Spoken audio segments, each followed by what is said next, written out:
Okay, അപ്പോൾ നമ്മൾ വിശദമായി കടക്കുകയാണ് ഓരോ വാർത്തകളിലേക്കും. തുടക്കത്തിൽ സൂചിപ്പിച്ചതുപോലെ തന്നെ ഡോക്ടർ ഹാരിസ് നടത്തിയ വെളിപ്പെടുത്തലിൽ വിദഗ്ധ സമിതിയുടെ റിപ്പോർട്ട് സമർപ്പിക്കപ്പെട്ടിട്ടുണ്ട്. അപ്പോൾ അതുമായി ബന്ധപ്പെട്ട വിശദാംശങ്ങളിലേക്കാണ് നമ്മൾ ആദ്യം ഇന്ന് ഈ വാർത്താ ദിനം കടക്കുന്നത്. ഉപകരണങ്ങളില്ലാതെ തിരുവനന്തപുരം മെഡിക്കൽ കോളേജിൽ ശസ്ത്രക്രിയ മുടങ്ങിയതുൾപ്പെടെ തുറന്നു പറഞ്ഞ ഡോക്ടർ ഹാരിസിനെ തള്ളാതെയാണ് സർക്കാർ നിയോഗിച്ച വിദഗ്ധ സമിതിയുടെ റിപ്പോർട്ട് ഇപ്പോൾ പുറത്തു വന്നിരിക്കുന്നത്. ശസ്ത്രക്രിയാ ഉപകരണങ്ങൾ വാങ്ങുന്നതിൽ കാലതാമസം ഒഴിവാക്കണം, പർച്ചേസ് നടപടികൾ ലളിതമാക്കണമെന്നും റിപ്പോർട്ടിലുണ്ട്. ഡോക്ടർ ഹാരിസിന്റെ തുറന്നു പറച്ചിലിൽ ചട്ടലംഘനമാണെങ്കിലും നടപടി വേണ്ടെന്നാണ് ശുപാർശ. അന്വേഷണ റിപ്പോർട്ട് ഇന്ന് ആരോഗ്യമന്ത്രിക്ക് കൈമാറും. സാരംഗ് സുധാകരനാണ് കൂടുതൽ വിശദാംശങ്ങളുമായി നമുക്കൊപ്പം ചേരുന്നത്. Sarang, very good morning. ഇതിലിപ്പോൾ ഈ റിപ്പോർട്ടിൽ പറയുന്നത് ഡോക്ടർ ഹാരിസ് പറഞ്ഞ വെളിപ്പെടുത്തൽ ശരിവെക്കുന്ന തരത്തിലുള്ള കാര്യങ്ങൾ തന്നെയാണ്. കാലതാമസം ഉണ്ടാകുന്നുണ്ട്, ഈ ഉപകരണങ്ങൾ വാങ്ങുന്ന പ്രക്രിയയൊക്കെ കൂടുതൽ ലളിതമാക്കണമെന്നുള്ള ശുപാർശ റിപ്പോർട്ടിലുണ്ട്. പക്ഷേ ഡോക്ടർ മാധ്യമങ്ങളോട് ഇത്തരത്തിൽ തുറന്ന് സംസാരിച്ചത് സർവീസ് ചട്ടലംഘനമാണ് എന്നതും റിപ്പോർട്ടിൽ പറയുന്നു. പക്ഷേ നടപടി വേണ്ട എന്നതാണ് സൂചന. റിപ്പോർട്ട് ശുപാർശ ചെയ്യുന്നത്. പക്ഷേ ഇത് ആരോഗ്യ വകുപ്പ് സർക്കാർ തലത്തിൽ അത് ഏത് തരത്തിൽ കൈക്കൊള്ളും എന്നുള്ള ഒരു ആശങ്ക ഇപ്പോഴും നിലനിൽക്കുന്നുണ്ട്. ഈ റിപ്പോർട്ട് തള്ളിക്കൊണ്ട് ഡോക്ടർക്കെതിരെ ഒരു നടപടിയിലേക്ക് കടക്കാനുള്ള സാധ്യത മുന്നിലുണ്ടോ? തീർച്ചയായും ഇത്തരത്തിലൊരു ചട്ടലംഘനം പ്രതീക്ഷിച്ചുകൊണ്ട് തന്നെയാണ് ഈ ഒരു ഡോക്ടർ ഹാരിസ് ചിറക്കൽ ഇങ്ങനെ ഒരു ഫേസ്ബുക്ക് പോസ്റ്റുമായി മുന്നോട്ട് വന്നത്. തുടക്കത്തിൽ തന്നെ അദ്ദേഹം പറഞ്ഞിരുന്നു നടപടി പ്രതീക്ഷിച്ചുകൊണ്ട് തന്നെയാണ് ഇത്തരത്തിലൊരു പോസ്റ്റുമായി മുന്നോട്ട് വന്നത്. മറ്റു വാതിലുകളെല്ലാം അടഞ്ഞതുകൊണ്ടാണ് തുറന്നു പറച്ചിലേക്ക് വരേണ്ടി വന്നത് എന്നാണ് അദ്ദേഹം പറഞ്ഞത്. പക്ഷേ ഈ ഒരു സാഹചര്യം നിലനിൽക്കുന്നുണ്ട് എന്ന കാര്യം റിപ്പോർട്ടിൽ തന്നെ പരാമർശിക്കുന്നുണ്ട് എന്നാണ് നമുക്ക് ലഭിക്കുന്ന വിവരം. മാത്രമല്ല ഇതിനു മുൻപും പല മെഡിക്കൽ കോളേജുകളിലും ഇത്തരം സാഹചര്യം ഉണ്ടായിട്ടുണ്ട്. മാത്രമല്ല ഇത്തരം ഒരു വകുപ്പ് മേധാവി ഇങ്ങനെ ഒരു തുറന്നു പറച്ചിൽ നടത്തുന്നത് ആദ്യമാണ് എന്നൊരു പ്രത്യേകതയും ഈ സാഹചര്യത്തിലുണ്ട്. പക്ഷേ ഈ അന്വേഷണ കമ്മീഷൻ, ഈ ഒരു സമിതി അന്വേഷിച്ചത് ഇതിൽ ഈ ഒരു സാഹചര്യം നിലനിൽക്കുന്നുണ്ട് എന്നാണ് പ്രാഥമികമായി കണ്ടെത്തിയത്. മാത്രമല്ല ഈ ഒരു സർവീസ് ചട്ടലംഘനം നടത്തിയതിന് ഏത് തരത്തിലുള്ളൊരു നടപടിക്രമത്തിലേക്ക് കടക്കുമെന്ന കാര്യം നമുക്ക് കാത്തിരുന്ന് മാത്രമേ മനസ്സിലാവുള്ളൂ. കാരണം ഈ ഒരു സാഹചര്യം തുറന്നു പറഞ്ഞത് കൃത്യമായി ഒരു കൃത്യവിലോപം അല്ലെങ്കിൽ ചട്ടലംഘനമായി മാത്രം കണക്കാക്കി നടപടിയെടുത്താൽ മറ്റ് ഈ തുറന്നു പറഞ്ഞ കാര്യങ്ങൾ തള്ളാനും കഴിയാത്തൊരു സാഹചര്യത്തിലാണ് സർക്കാർ നിലനിൽക്കുന്നത്. മാത്രമല്ല ഈ ഒരു യൂറോളജി വിഭാഗത്തിലെ തലവന് മറ്റ് ഡോക്ടർമാരും പിന്തുണയുമായി മുന്നോട്ട് വന്നിരുന്നു. മറ്റ് മെഡിക്കൽ കോളേജുകളിലും ഇത്തരം സാഹചര്യം ചൂണ്ടിക്കാണിക്കപ്പെട്ടിട്ടുമുണ്ട്. അതുകൊണ്ട് തന്നെ ഈ കഴിഞ്ഞ ദിവസം രാഷ്ട്രീയ കക്ഷികൾ ഇത്തരം പ്രതിഷേധത്തിലേക്ക് കടന്നപ്പോൾ അതിനെ രാഷ്ട്രീയമായി നേരിടാനായിരുന്നു സർക്കാർ ആദ്യം ശ്രമിച്ചത്. പിന്നീട് ഈ ഒരു സാഹചര്യം മുഴുവനായും തള്ളാൻ കഴിയാത്തൊരു സാഹചര്യം നിലനിൽക്കുന്നുണ്ട്. അതുകൊണ്ട് തന്നെ ഏത് തരത്തിൽ ഇതിനെ നേരിടാൻ കഴിയും എന്നായിരിക്കും സർക്കാർ ഇപ്പോൾ ആലോചിക്കുന്നത്. കാരണം ഹാരിസ് ചിറക്കലിനെതിരെ ചട്ടലംഘന നടപടികൾ എടുക്കുകയാണെന്നുണ്ടെങ്കിൽ അത് വീണ്ടും രാഷ്ട്രീയപരമായി വീണ്ടും പ്രത്യാഘാതങ്ങൾ നേരിടേണ്ടി വരും സർക്കാരിന്. തീർച്ചയായും രാഷ്ട്രീയപരമായും വലിയ പ്രതിഷേധങ്ങളിലേക്ക് ഈ വിഷയം കടക്കും. എന്നതിനപ്പുറം ഡോക്ടർമാരുടെ സംഘടനയും ആരോഗ്യമന്ത്രിയെ അറിയിച്ചിട്ടുണ്ട് എന്നുള്ളതാണ് മനസ്സിലാക്കുന്നത്. ഇത്തരത്തിൽ ഡോക്ടർ ഹാരിസിനെതിരെ ഒരു നടപടി എടുത്താൽ അവരും കടുത്ത പ്രതിഷേധത്തിലേക്ക്, ഡ്യൂട്ടി ബഹിഷ്കരിച്ചുകൊണ്ടുള്ള പ്രതിഷേധത്തിലേക്ക് കടക്കുമെന്നുള്ളത്. അതുകൊണ്ട് തന്നെ ആ സാഹചര്യമൊക്കെ പരിഗണിച്ചുകൊണ്ട് ഒരു പക്ഷേ നടപടിയിലേക്ക് കടക്കില്ല എന്നത് തന്നെ ഈ ഘട്ടത്തിൽ അനുമാനിക്കാം, അല്ലേ സാരംഗ്? തീർച്ചയായും പെട്ടെന്നുള്ളൊരു തീരുമാനം എന്തായാലും ഉണ്ടാവില്ല എന്നാണ് മനസ്സിലാകുന്നത്. കാരണം ഈ വെളിപ്പെടുത്തൽ തന്നെ വലിയൊരു രാഷ്ട്രീയ യുദ്ധത്തിലേക്ക് തന്നെ പ്രതിഷേധവും മറ്റും ഉണ്ടായിരുന്നു. ഇത്തരത്തിൽ ഹാരിസ് ചിറക്കലിനെതിരെ നടപടി എടുക്കുകയാണെന്നുണ്ടെങ്കിൽ അത് പ്രതിപക്ഷ കക്ഷികൾ വീണ്ടും രാഷ്ട്രീയ ആയുധമാക്കി മാറ്റാനുള്ള സാധ്യത നിലനിൽക്കുന്നുണ്ട്. അതുകൊണ്ട് തന്നെ സർക്കാർ ഉടനടി ഒരു നടപടി ഈ കാര്യത്തിൽ എടുക്കുമെന്ന് തോന്നുന്നില്ല. മാത്രമല്ല ഈ ഒരു സാഹചര്യം പരിഹരിച്ചതിന് ശേഷം മാത്രമായിരിക്കും ഈ ഹാരിസ് ചിറക്കലിനെതിരെ ഏതൊക്കെ നടപടികൾ സ്വീകരിക്കണം എന്നൊരു തീരുമാനത്തിലേക്ക് എത്തുക. ആര്യ, ഈ നടപടി എടുത്തേക്കുമോ എന്നുള്ളൊരു ആശങ്കയ്ക്ക് വകയുള്ള ഒരു സാഹചര്യം എന്താണെന്ന് വെച്ചാൽ സാരംഗ്, നമുക്കറിയാം ഈ റിപ്പോർട്ട് ഇത്തരത്തിൽ ഇങ്ങനെ ഒരു പ്രതിസന്ധി ഉണ്ട് ആരോഗ്യ മേഖലയിൽ, അല്ലെങ്കിൽ മെഡിക്കൽ കോളേജുകളിൽ ഉപകരണങ്ങൾ വാങ്ങുന്നതിലടക്കം ഇത്തരത്തിൽ വലിയൊരു പ്രതിസന്ധി ഉണ്ട് എന്ന് ചൂണ്ടിക്കാണിക്കുമ്പോഴും ഇന്നലെ ഡോക്ടർ ഹാരിസിനെ ഇത്തരത്തിലൊരു വെളിപ്പെടുത്തൽ നടത്തിയതിൻ്റെ പേരിൽ വളഞ്ഞിട്ട് ആക്രമിക്കുന്ന രാഷ്ട്രീയ നേതാക്കന്മാരെയും മന്ത്രിമാരെയും എല്ലാം നമ്മൾ കണ്ടു. മുഖ്യമന്ത്രി തുടങ്ങി വെച്ച ഒരു പരോക്ഷ വിമർശനം അത് ഏറ്റെടുത്തുകൊണ്ട് CPM സംസ്ഥാന സെക്രട്ടറി മുതൽ മറ്റ് മന്ത്രിമാരും മറ്റ് നേതാക്കന്മാരും എല്ലാം ഇത്തരത്തിൽ വലിയ രീതിയിലുള്ള ഒരു പ്രതിഷേധത്തിലേക്ക് അല്ലെങ്കിൽ വിമർശനത്തിലേക്ക് കടക്കുന്നതൊക്കെ നമ്മൾ കണ്ടു.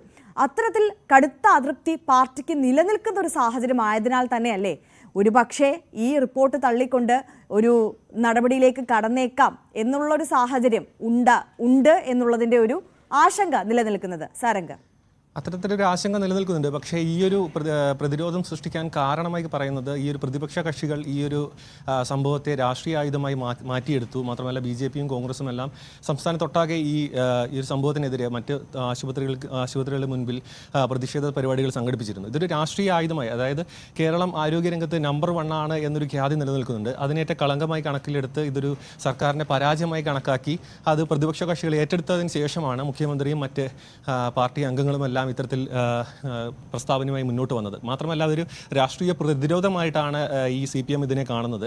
അതുകൊണ്ട് തന്നെ ഇത് ഹാരിസ് ചിറക്കലിനെതിരെ ഒരു നടപടി എടുത്താൽ അത് കൂടുതൽ രാഷ്ട്രീയ പ്രശ്നങ്ങളിലേക്ക് വഴിവെക്കും. മാത്രമല്ല ഹാരിസ് ചിറക്കലിന് പ്രതിപക്ഷ കക്ഷികളിൽ നിന്നും ഡോക്ടർമാരുടെ സംഘടനയുടെ ഭാഗത്തു നിന്നും കൃത്യമായ പിന്തുണ ലഭിക്കുന്നുണ്ട്. അത്തരത്തിൽ നോക്കുകയാണെന്നുണ്ടെങ്കിൽ ഹാരിസ് ചിറക്കലിനെതിരെ ഉടനടി ഒരു നടപടി എടുത്താൽ അത് കൂടുതൽ പ്രതിസന്ധിയിലേക്ക് സർക്കാരിനെ നയിക്കാൻ സാധ്യതയുണ്ട്. അതുകൊണ്ട് ഈ ഒരു സാഹചര്യം വിലയിരുത്തിയതിന് ശേഷം, ഇത് പരിഹരിക്കപ്പെട്ടതിന് ശേഷം മാത്രമായിരിക്കും ഇത്തരം നടപടികളിലേക്ക് കടക്കാൻ സാധ്യതയുള്ളൂ. കാരണം ഇതൊരു സാഹചര്യ പ്രശ്നം, മെഡിക്കൽ കോളേജിലെ ഒരു പ്രശ്നം എന്നതിലുപരി സർക്കാരിനെ പ്രതിരോധത്തിലാക്കുന്ന തരത്തിലുള്ള ഒരു പ്രശ്നമായി മാറിയിരിക്കുകയാണ്.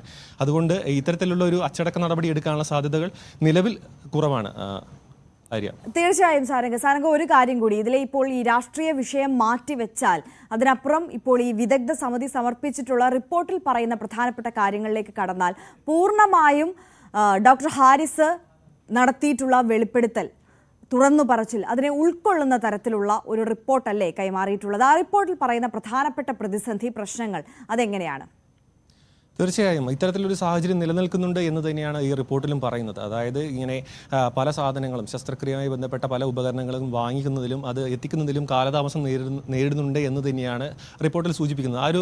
അത്തരത്തിലൊരു സംഭവം നിലനിൽക്കുന്നുണ്ട്. തിരുവനന്തപുരം മെഡിക്കൽ കോളേജിൽ മാത്രമല്ല മറ്റ് മെഡിക്കൽ കോളേജുകളിലും ഇത്തരത്തിലൊരു സാഹചര്യം നിലനിൽക്കുന്നുണ്ട് എന്നത് യാഥാർത്ഥ്യമാണ്. കാരണം കോഴിക്കോട് മെഡിക്കൽ കോളേജിലടക്കം കാർഡിയോളജി, ന്യൂറോളജി വിഭാഗങ്ങളിൽ ഇത്തരത്തിലൊരു പ്രതിസന്ധി ഉണ്ടായിട്ടുണ്ട്. പക്ഷേ ആ സമയത്തൊന്നും ഇത്തരത്തിലൊരു വകുപ്പ് മേധാവി ഇങ്ങനെ ഒരു തുറന്നു പറച്ചിലേക്ക് പോകേണ്ടി വരുന്നൊരു സാഹചര്യം ഉണ്ടായിരുന്നില്ല. മാത്രമല്ല രോഗികളും മറ്റുമാണ് പരാതിയുമായി മുന്നോട്ട് വന്നത്, കേസുകൾ മാറ്റിവെക്കുകയും മറ്റുമായിരുന്നു ചെയ്തത്. പക്ഷേ അതിനുശേഷം ഇങ്ങനെ വകുപ്പ് മേധാവി ഈ ഒരു പരാതിയുമായി മുന്നോട്ട് വന്നപ്പോൾ അതിൻ്റെ ഗൗരവം എത്രത്തോളം നമുക്ക് മനസ്സിലാക്കാവുന്നതേ ഉള്ളൂ. മാത്രമല്ല ഈ ഒരു യൂറോളജി വിഭാഗത്തിൽ മാത്രം ഒതുങ്ങി നിൽക്കുന്ന ഒരു സാഹചര്യമല്ല ഇത്. മറ്റെല്ലാ വിഭാഗങ്ങളിലും മരുന്ന് ക്ഷാമവും മാത്രമല്ല ശസ്ത്രക്രിയ ഉപകരണങ്ങളുടെ ക്ഷാമവും നേരിടുന്നുണ്ട്. പല കേസുകളും അടിയന്തര ഘട്ടങ്ങളിൽ മാറ്റിവെക്കേണ്ട സാഹചര്യം നിലനിൽക്കുന്നുണ്ട്. അതുകൊണ്ട് തന്നെ ഈ ഒരു ഹാരിസ് ഡോക്ടറുടെ തുറന്നു പറച്ചിൽ മുഴുവനായും തള്ളാനുള്ളൊരു സാഹചര്യം ഈ ഒരു റിപ്പോർട്ടിൽ ഇല്ല എന്നാണ് നമുക്ക് മനസ്സിലാക്കാൻ കഴിയുന്നത്. ശസ്ത്രക്രിയ ഉപകരണങ്ങളുടെ ലഭ്യത കുറവ് നിലനിൽക്കുന്നുണ്ട്. ഇതിനൊരു പ്രധാന കാരണമായി പറയുന്നത് ഈ ഒരു വകുപ്പ് മേധാവിക്ക് ഇതിൽ പല പരിമിതികളുമുണ്ട്. ഇത്തരം ശസ്ത്രക്രിയ ഉപകരണങ്ങൾ വാങ്ങുന്നതിലും ഈ ഒരു സൂപ്രണ്ട് അടക്കമുള്ള സമിതിയാണ് ഇത്തരത്തിൽ ശസ്ത്രക്രിയ ഉപകരണങ്ങൾ വാങ്ങി ആശുപത്രിയിലേക്ക് വിതരണം നടത്തുന്നത്. ഈ മരുന്ന് വിതരണ, ഈ ശസ്ത്രക്രിയ ഉപകരണങ്ങളുടെ വിതരണ കമ്പനിക്കാർക്ക് കൃത്യമായി പണം നൽകാത്തതിൻ്റെ പേരിലാണ് അവർ ഇത്തരത്തിൽ ഉപകരണങ്ങൾ നൽകാത്തതെന്നൊരു പരാതിയുണ്ട്. ഇൻഷുറൻസ് തുക സർക്കാർ പുറത്ത് അനുവദിക്കാത്തത് മൂലം ഇങ്ങനെ പണം നൽകാൻ കഴിയാത്തൊരു സാഹചര്യം നിലനിൽക്കുന്നുണ്ട്. അങ്ങനെ സങ്കീർണമായൊരു വിഷയമാണ് ഈ ഒരു വിതരണത്തിലെ പാളിച്ചകൾക്ക് കാരണം. അത് പരിഹരിച്ച് മുന്നോട്ട് പോകാനുള്ള നിർദ്ദേശങ്ങളും ഈ റിപ്പോർട്ടിൽ ഉണ്ടാവാനാണ് സാധ്യത. തീർച്ചയായും സാരംഗ് സൂചിപ്പിച്ചതുപോലെ തന്നെ വളരെ സങ്കീർണമായ ഒരു സാഹചര്യമാണ്. ആ സാഹചര്യത്തെയാണ് ഡോക്ടർ ഹാരിസ് പുറത്തേക്ക് എത്തിച്ചത്. ഹാരിസിന്റെ വെളിപ്പെടുത്തലിന് പിന്നാലെ തന്നെ മറ്റ് മെഡിക്കൽ കോളേജുകളിലെ ഡോക്ടർമാരുടെ സംഘടനയും ഒക്കെ സമാനമായ സാഹചര്യം നേരിടുന്നുണ്ട് എന്ന വെളിപ്പെടുത്തലുമായി രംഗത്തെത്തിയ സാഹചര്യത്തിൽ പൂർണ്ണമായും ഹാരിസിനെ തള്ളിക്കൊണ്ട് ഒരു നടപടിയിലേക്കൊന്നും കടക്കാൻ സർക്കാരിന് ഈ ഘട്ടത്തിൽ സാധിക്കില്ല. അങ്ങനെ കടന്നാൽ വലിയ പ്രതിഷേധം ഡോക്ടർമാരുടെ സംഘടനകളുടെ ഭാഗത്തുനിന്ന് ഉണ്ടാകും എന്നതിനപ്പുറം ഇത് രാഷ്ട്രീയമായും സർക്കാരിനെ വലിയ പ്രതിരോധത്തിലാക്കും എന്ന സാഹചര്യമായതിനാൽ മറ്റ് നടപടികൾ ഉണ്ടാകില്ല. റിപ്പോർട്ടിൽ പരാമർശിച്ചതുപോലെ തന്നെ അല്ലെങ്കിൽ ശുപാർശ ചെയ്തതുപോലെ തന്നെ കൂടുതൽ നടപടികളിലേക്ക് കടക്കേണ്ട എന്ന ഒരു തീരുമാനത്തിലേക്ക് തന്നെ സർക്കാർ എത്താനുള്ള ഒരു സാധ്യതയാണ് മുന്നിലുള്ളത്. കേരള സർവകലാശാല രജിസ്ട്രാറെ സസ്പെൻഡ് ചെയ്ത വൈസ് ചാൻസലറുടെ നടപടിയോടെ ഭാരതാംബ വിവാദത്തിൽ തുടങ്ങിയ സർക്കാർ ഗവർണർ പോര് പുതിയ തലത്തിലേക്ക് നീങ്ങുകയാണ്. വൈസ് ചാൻസലറെ ഉപയോഗിച്ച് ഗവർണർ രാഷ്ട്രീയം കളിക്കുന്നുവെന്നാണ് ആക്ഷേപം. ഇടത് സംഘടനകളുടെ നേതൃത്വത്തിൽ ഇന്നും രാജ്ഭവനിലേക്ക് മാർച്ച് നടത്തും. ഇന്നലെ രാജ്ഭവനിലേക്ക് ഡിവൈഎഫ്ഐയും SFIയും മാർച്ച് നടത്തുകയും സർവകലാശാല ആസ്ഥാനത്തെ ഗേറ്റിന് മുന്നിൽ ബാനർ കെട്ടുകയും ചെയ്തു.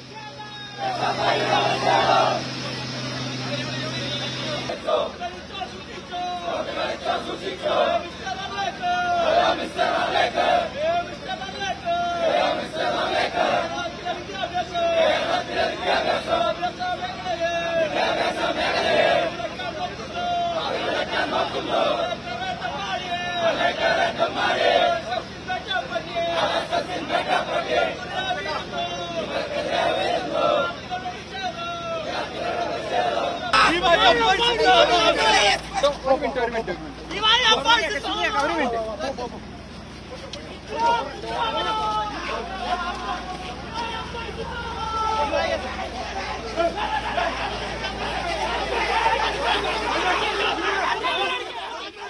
അതേസമയം വൈസ് ചാൻസലറുടെ ഉത്തരവ് മറികടന്ന് രജിസ്ട്രാർ ഇന്ന് സർവകലാശാല ആസ്ഥാനത്തെത്തും. നടപടിക്കെതിരെ നിയമപരമായി നീങ്ങാനാണ് തീരുമാനം. അതിനിടെ പ്രതിഷേധ സാധ്യത കണക്കിലെടുത്ത് രാജ്ഭവന് സുരക്ഷ വർദ്ധിപ്പിച്ചു. സാരംഗ് നമുക്കൊപ്പം തുടരുന്നുണ്ട്. സാരംഗ്, വലിയ പ്രതിഷേധത്തിനാണ് ഇന്നലെ രാജ്ഭവന്റെ കവാടം സാക്ഷ്യം വഹിച്ചത്. ഇന്ന് അതിനപ്പുറം ഈ സസ്പെൻഷനിലായ രജിസ്ട്രാർ വീണ്ടും തിരികെ സർവകലാശാലയിലേക്ക് എത്തുന്നു എന്നുള്ള സാഹചര്യമുണ്ട്. അത് വലിയ പ്രതിഷേധങ്ങൾക്കൊരുപക്ഷെ ഇടവെച്ചേക്കാം. വലിയ രീതിയിലുള്ള സംഘർഷ സമാനമായ സാഹചര്യങ്ങളിലേക്കൊക്കെ കാര്യങ്ങൾ കൊണ്ടെത്തിച്ചേക്കാം എന്നതല്ലേ സ്ഥിതി? തീർച്ചയായും ആര്യ, ഇന്നലെ രാവിലെ തന്നെ നമ്മൾ റിപ്പോർട്ട് ചെയ്തിരുന്നു ഇത്തരത്തിലൊരു സിൻഡിക്കേറ്റ് അംഗം ഈ ഒരു സിൻഡിക്കേറ്റ് യോഗം ചേരുന്നില്ല, ഈ ഒരു വിഷയമുണ്ടായിട്ടും 60 ദിവസത്തിനകം ഇങ്ങനൊരു സാഹചര്യത്തിൽ സിൻഡിക്കേറ്റ് യോഗം ചേർന്ന് ഇതിൽ തുടർ നടപടികൾ സ്വീകരിക്കണമെന്ന് സിൻഡിക്കേറ്റ് അംഗം ഇന്നലെ രാവിലെ തന്നെ പ്രതികരിച്ചിരുന്നു. അതിനുശേഷമാണ് ഈ VCയുടെ അസാധാരണമായൊരു നടപടി ഉണ്ടായത്. അതായത് സിൻഡിക്കേറ്റ് യോഗം ചേരാതെ സർവകലാശാല ചട്ടത്തിലെ ഒരു പ്രത്യേക നിയമം ഉപയോഗിച്ച് രജിസ്ട്രാറെ സസ്പെൻഡ് ചെയ്യുന്ന നടപടിയിലേക്ക് കടന്നത്. അതായത് ഈ ഗവർണറെ അധിക്ഷേപിക്കുന്ന തരത്തിലേക്ക് പരിപാടി റദ്ദാക്കി അത്തരത്തിലുള്ള പല പരാമർശങ്ങൾ ഉന്നയിച്ചുകൊണ്ടാണ് സസ്പെൻഷൻ വരുന്നത്. അത് കോടതിയിൽ നേരിടുമെന്ന് രജിസ്ട്രാർ പറയുമ്പോഴും അദ്ദേഹം ഇന്ന് ഇത്തരത്തിൽ സർവകലാശാലയിലേക്ക് എത്തുമെന്നാണ് നമുക്ക് ലഭിക്കുന്ന വിവരം. മാത്രമല്ല ഇന്നലെയും ഇന്നുമായി KSU SFI തുടങ്ങിയ പല വിദ്യാർത്ഥി സംഘടനകളുടെയും പ്രതിഷേധ പരിപാടികൾ യൂണിവേഴ്സിറ്റിന് മുൻപിൽ നടക്കുന്നുമുണ്ട്. അത്തരത്തിലൊരു സാഹചര്യത്തിൽ ഇദ്ദേഹം അവിടേക്ക് എത്തുമ്പോൾ ഈ പ്രതിഷേധം കൂടുതൽ കനക്കാനാണ് സാധ്യത. ഇത്തരത്തിൽ ഈ ഒരു ഗവർണറുടെ വിഷയത്തിൽ രജിസ്ട്രാർക്ക് ഒരു സസ്പെൻഷൻ നേരിടേണ്ടി വരുന്ന ഒരു സാഹചര്യം രണ്ട് SFIയും KSUയും എല്ലാം ഒരു രാഷ്ട്രീയ ആയുധമായി ഉപയോഗിച്ച് ഗവർണർക്കെതിരെ പോരാട്ടത്തിന് ഇറങ്ങുന്നൊരു സാഹചര്യമാണ് നിലവിൽ കാണാൻ കഴിയുന്നത്. ഈ ഒരു സിൻഡിക്കേറ്റ് യോഗം ചേരാതെ തന്നെ ഇങ്ങനെയൊരു രജിസ്ട്രാർക്കെതിരെ നടപടി സ്വീകരിച്ചത് ചട്ടലംഘനമായി ചൂണ്ടിക്കാണിച്ചുകൊണ്ടാണ് ഇവർ വിദ്യാർത്ഥി സംഘടനകളും മാത്രമല്ല രജിസ്ട്രാർ രംഗത്തെത്തിയിരിക്കുന്നത്. ഇതിനെ കോടതിയിൽ നേരിടാൻ ആണ് രജിസ്ട്രാറുടെ നീക്കമെങ്കിലും സർവകലാശാലയിലേക്ക് ഇന്ന് എത്തുമെന്നാണ് അദ്ദേഹം അറിയിച്ചിരിക്കുന്നത്. VCക്കെതിരെയുള്ള പ്രതിഷേധം കൂടി കൂടുതൽ ശക്തമാകുന്ന ഒരു സാഹചര്യമാണ്. നമ്മളിപ്പോൾ സൂചിപ്പിച്ചതുപോലെ തന്നെ രജിസ്ട്രാർ എത്തിയാൽ BJPയുടെ ഇത്തരത്തിലുള്ള യുവജന സംഘടനകൾ കൂടി പ്രതിഷേധവുമായി രംഗത്തേക്ക് എത്തും. അപ്പോൾ ഈ 3 യുവജന സംഘടനകളും തമ്മിലുള്ള വലിയൊരു തെരുവ് യുദ്ധത്തിലേക്ക് കാര്യങ്ങൾ നീങ്ങുമോ എന്നുള്ള ഒരു ആശങ്കയാണ് നിലനിൽക്കുന്നത്. അതിനാൽ തന്നെ സുരക്ഷ അത്രത്തോളം ശക്തമാക്കിയിട്ടില്ലേ ഈ സർവകലാശാലയുടെ കാര്യത്തിലാണെങ്കിലും രാജ്ഭവന്റെ സുരക്ഷയുടെ കാര്യത്തിലാണെങ്കിലും? തീർച്ചയായും ഇത്തരത്തിലൊരു പരിപാടി നടക്കുന്ന സമയത്ത് തന്നെ ഇങ്ങനെ ഒരു പ്രതിഷേധവുമായി മുന്നോട്ട് വന്ന സമയത്ത് യൂണിവേഴ്സിറ്റിയുടെ ഭാഗത്തൊക്കെ കനത്ത സുരക്ഷ പോലീസ് ഒരുക്കിയിരുന്നു. അകത്തേക്ക് പ്രതിഷേധക്കാരെ കയറ്റിവിടുന്നൊരു സാഹചര്യം ഉണ്ടായിരുന്നില്ല. നിലവിൽ ഈ ഒരു സംഘടന തിരിഞ്ഞുള്ളൊരു പ്രതിഷേധം മാത്രമല്ല ഈ ഒരു KSU SFI ഈ ഒരു രജിസ്ട്രാറെ പിന്തുണച്ചുകൊണ്ട് മുന്നോട്ട് വന്നിട്ടുണ്ട്. ഇത്തരത്തിൽ ഈ നടപടിയെ അനുകൂലിച്ചുകൊണ്ടും മറ്റ് സംഘടനകൾ മുന്നോട്ട് വരാൻ സാധ്യതയുണ്ട്. അതുകൊണ്ട് തന്നെ ഒരു തെരുവ് യുദ്ധത്തിലേക്ക് കാര്യങ്ങൾ കടക്കാനുള്ള സാധ്യത പോലീസ് മുൻകൂട്ടി കാണുന്നുണ്ട്. അതുകൊണ്ട് തന്നെ രാവിലെ തന്നെ ഈ ഭാഗങ്ങളിൽ കനത്ത സുരക്ഷ പോലീസ് ഒരുക്കിയിട്ടുണ്ട്. പ്രതിഷേധം കനക്കുന്ന സമയങ്ങളിൽ ഈ ഒരു സുരക്ഷ വർദ്ധിപ്പിക്കാനാണ് സാധ്യത. ആര്യ, സാരംഗ്, എത്ര മണിയോടുകൂടിയാണ് രജിസ്ട്രാർ ഇത്തരത്തിൽ സർവകലാശാലയിലേക്ക് വീണ്ടും ജോലിയിൽ തിരികെ പ്രവേശിക്കാം? ഈ സസ്പെൻഷൻ മറികടന്നുകൊണ്ട് അത്തരത്തിലൊരു നീക്കത്തിലേക്ക് എത്താനുള്ള സാധ്യതയുള്ളത്? അപ്പോൾ SFIയുടെ സംരക്ഷണം അദ്ദേഹത്തിന് ഉറപ്പായിട്ടും ഉണ്ടാകും എന്നതാണ് സ്ഥിതി. അതിനപ്പുറം രാജ്ഭവനിലേക്കുള്ള പ്രതിഷേധം ഇടത് സംഘടനകളുടെ അത് എപ്പോഴാണ്? ഇന്ന് രാവിലെയോടുകൂടി 10 മണിയോടുകൂടിയായിരിക്കും ഈ രജിസ്ട്രാർ യൂണിവേഴ്സിറ്റിയിലേക്ക് എത്തുക എന്നാണ് നമുക്ക് ലഭിച്ച വിവരം. മാത്രമല്ല SFIയുടെ പ്രതിഷേധം പറഞ്ഞിട്ടുണ്ട്, അതേപോലെ രാജ്ഭവനിലേക്ക് പ്രതിഷേധമുണ്ട്. അതും രാവിലെ 10 മണിയോടുകൂടിയാണെന്നാണ് നമുക്ക് ലഭിക്കുന്ന വിവരം. ഈ ഒരു പ്രതിഷേധം കൂടുതൽ പ്രശ്നങ്ങളിലേക്ക് നീക്കാതിരിക്കാനുള്ള പോലീസ് സന്നാഹങ്ങൾ ഈ 2 ഭാഗങ്ങളിലും ഒരുക്കിയിട്ടുണ്ട്. മാത്രമല്ല രജിസ്ട്രാർക്ക് SFIയുടെ പിന്തുണയുമുണ്ട്. അതുകൊണ്ട് ഈ ഒരു ചേരിതിരിഞ്ഞുള്ളൊരു പ്രശ്നത്തിലേക്ക് കാര്യങ്ങൾ പോകാതിരിക്കാൻ തന്നെ പോലീസ് സർവ്വസന്നാഹവും ഇന്ന് ഒരുക്കുമെന്നാണ് നമുക്ക് അറിയാൻ കഴിയുന്ന വിവരം. മാത്രമല്ല യൂണിവേഴ്സിറ്റിയുടെ മുൻപിൽ SFI ബാനർ കെട്ടിയിട്ടുണ്ട് ഈ ഒരു ഗവർണർക്കെതിരെ. ഇതിനു മുൻപേയും ഈ സിൻഡിക്കേറ്റ് യോഗം ചേരുന്ന സെനറ്റ് യോഗം ചേരുന്ന സമയത്തും മാത്രമല്ല ഈ ഒരു പരിപാടി അടിയന്തരാവസ്ഥയുമായി ബന്ധപ്പെട്ട ഈ പത്മനാഭ സേവാ സമിതി നടത്തിയ പരിപാടിയുടെ സമയത്തും ഇത്തരത്തിൽ വലിയ സംഘർഷം യൂണിവേഴ്സിറ്റിയുടെ പുറത്തുണ്ടായിരുന്നു. അതും പോലീസ് ക്രമീകരിച്ചിരുന്നു. ഈ സമയത്ത് KSU പ്രവർത്തകർ അകത്ത് കയറിയത് വലിയൊരു സംഘർഷത്തിലേക്ക് എത്തിയിരുന്നു. KSU പ്രവർത്തകർക്ക് മർദ്ദനമേറ്റിരുന്നു. ഇതിലൊക്കെ 2 കക്ഷികൾക്കും, അതായത് BJP അനുകൂല വിദ്യാർത്ഥി സംഘടനകൾക്കും അതേപോലെ തന്നെ KSUക്കും SFIക്കും എല്ലാം അമർഷമുണ്ട്. ഈ ഒരു ചേരിതിരിഞ്ഞുള്ളൊരു പ്രശ്നത്തിലേക്ക് കാര്യങ്ങൾ കടക്കാതിരിക്കാൻ പോലീസ് എല്ലാ സന്നാഹങ്ങളും ഒരുക്കുമെന്നാണ് നമ്മൾ പ്രതീക്ഷിക്കുന്നത്. ആര്യ, സാരംഗ, നമുക്കറിയാം അതായത് ഈ കാവിക്കൊടി ഏന്തിയ ഭാരതാംബ ചിത്രവുമായി ബന്ധപ്പെട്ട് തുടങ്ങിയ പോരാണ് അത് സർക്കാർ ഗവർണർ പോര് എന്നതിനപ്പുറം ഈ സർവകലാശാലയിലേക്കും സമാനമായ ഒരു വിഷയം കടന്നു വരുന്നു.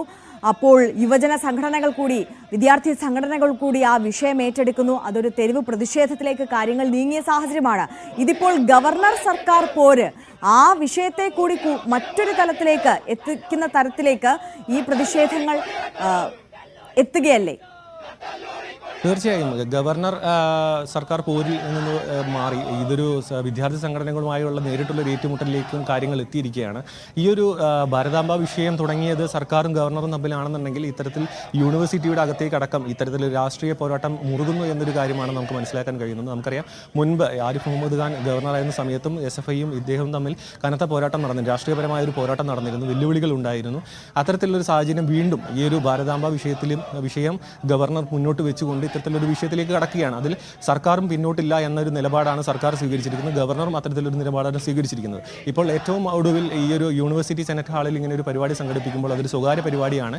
അതിൽ ഗവർണർ ഇങ്ങനെ ഒരു ഭാരതാംബ ചിത്രം വെച്ചുകൊണ്ടുള്ള ഒരു പരിപാടി നടത്തുമ്പോൾ അതൊരു ചട്ടലംഘനമല്ല എന്ന് ഉള്ള രീതിയിലാണ് രാജ്ഭവൻ അടക്കമുള്ള വിശദീകരണം വന്നത്. പക്ഷേ അതിനുശേഷം ഈ സർക്കാരിൻ്റെ ഭാഗത്തു നിന്നും മറ്റ് രാഷ്ട്രീയ കക്ഷികളുടെ ഭാഗത്തു നിന്നും ഒന്നും വന്ന മറുപടി നോക്കുകയാണെന്നുണ്ടെങ്കിൽ ഇത്തരത്തിൽ ഒരു തിരഞ്ഞെടുക്കപ്പെട്ട ഗവർണർ എന്ന നിലയിൽ പ്രവർത്തിക്കുമ്പോൾ അതൊരു ഇത്തരത്തിലൊരു പാർട്ടി ചിഹ്നത്തിന് മുൻപിൽ നിന്നുകൊണ്ട് ഇങ്ങനെ ഒരു ആദരം അർപ്പിച്ചുകൊണ്ടാവരുത്, അതൊരു ചട്ടലംഘനമാണ്, ജനങ്ങൾക്കൊരു മാതൃകയായ രീതിയിൽ പെരുമാറണമെന്ന വിമർശനങ്ങൾ പല ഭാഗങ്ങളിൽ നിന്നും ഉയർന്നിട്ടുണ്ട്. അത് ഈ ഒരു മാതൃകയാവണമെന്നും ഇത്തരത്തിൽ ഈ രീതിയിലാണ് ഒരു സ്വകാര്യ പരിപാടിയാണെന്നുള്ള ആശയങ്ങൾ തമ്മിലുള്ള പോരാട്ടം മാറി ഇപ്പോൾ അതൊരു തെരുവ് യുദ്ധത്തിലേക്കുള്ള കാര്യങ്ങൾ കടക്കുകയാണെന്നാണ് നമുക്ക് മനസ്സിലാക്കാൻ കഴിയുന്നത്.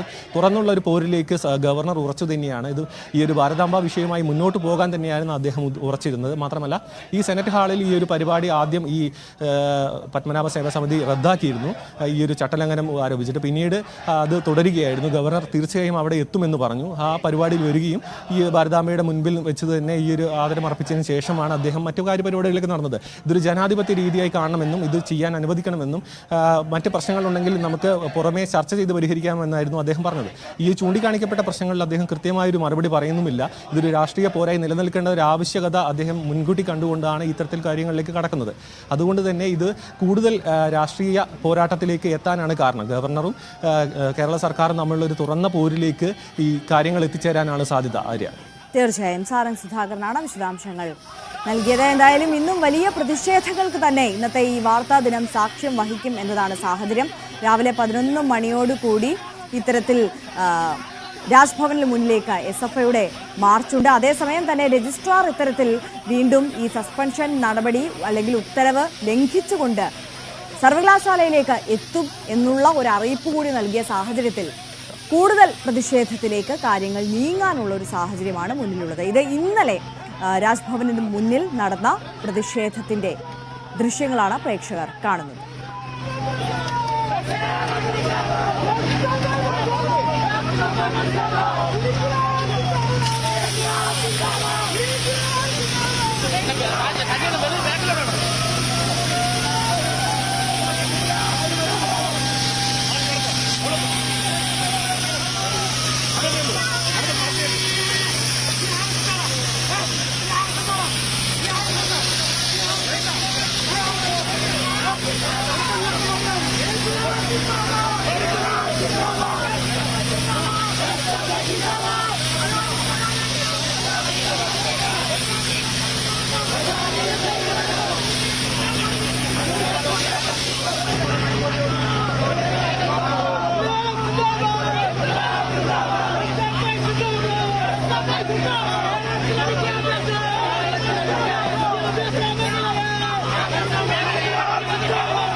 സർക്കാർ ഗവർണർ പോലും മറ്റൊരു തലത്തിലേക്ക് കടക്കുമ്പോൾ ഗവർണർ രാഷ്ട്രീയം കളിക്കുന്നു എന്ന ആക്ഷേപം ഉയർത്തിക്കൊണ്ട് SFIയും DYFIയും ഇന്നലെ രാജ്ഭവന് മുന്നിലേക്ക് നടത്തിയ മാർച്ചിൽ സംഘർഷഭരിതമായ സാഹചര്യമായിരുന്നു.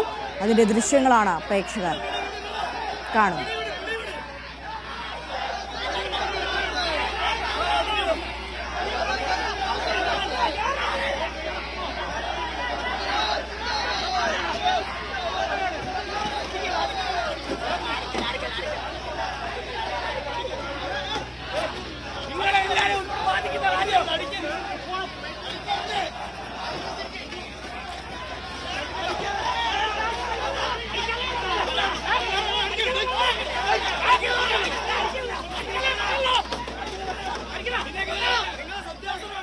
ഇന്നത്തെ ഒരു വാർത്താ പകല് നമ്മൾ ഇതേപോലെ സമാനമായ രീതിയിലുള്ള പ്രതിഷേധങ്ങൾക്ക് തന്നെയാണ് സാക്ഷ്യം വഹിക്കാൻ പോകുന്നത് എന്നാണ് തോന്നുന്നത്.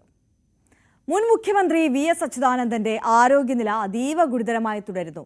രക്തസമ്മർദ്ദവും വൃക്കകളുടെ പ്രവർത്തനവും സാധാരണ നിലയിലാക്കാനാണ് ശ്രമം നടക്കുന്നത്. മരുന്നുകളോട് പ്രതികരിക്കുന്നുണ്ടെന്നാണ് ഡോക്ടർമാർ പറയുന്നത്.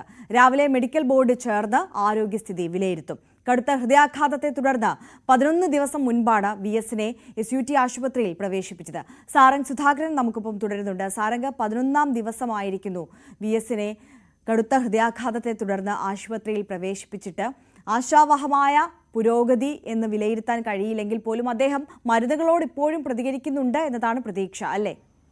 തീർച്ചയായും കഴിഞ്ഞ മാസം 23-ാം തീയതിയാണ് അദ്ദേഹത്തിന് ഹൃദയാഘാതവും ശ്വാസതടസ്സവും അനുഭവപ്പെട്ടുകൊണ്ട് ഇത്തരത്തിൽ ആശുപത്രിയിൽ പ്രവേശിപ്പിച്ചത്. തുടക്കം തൊട്ട് തന്നെ അതീവ ഗുരുതരാവസ്ഥയിലായിരുന്നു. പക്ഷേ നേരിയ പുരോഗതി ഇടക്ക് ചില ദിവസങ്ങളിൽ അദ്ദേഹം കാണിച്ചിരുന്നു. മാത്രമല്ല ഇദ്ദേഹത്തിൻ്റെ ഒരു പ്രായാധിക്യം വളരെ വലിയൊരു ഘടകമായി നിലനിൽക്കുന്നുണ്ട്. കാരണം 102ഓളം വയസ്സുള്ള അദ്ദേഹത്തിന് മരുന്നുകൾ അധികം നൽകാൻ കഴിയില്ല. വെന്റിലേറ്റർ സഹായത്തോടു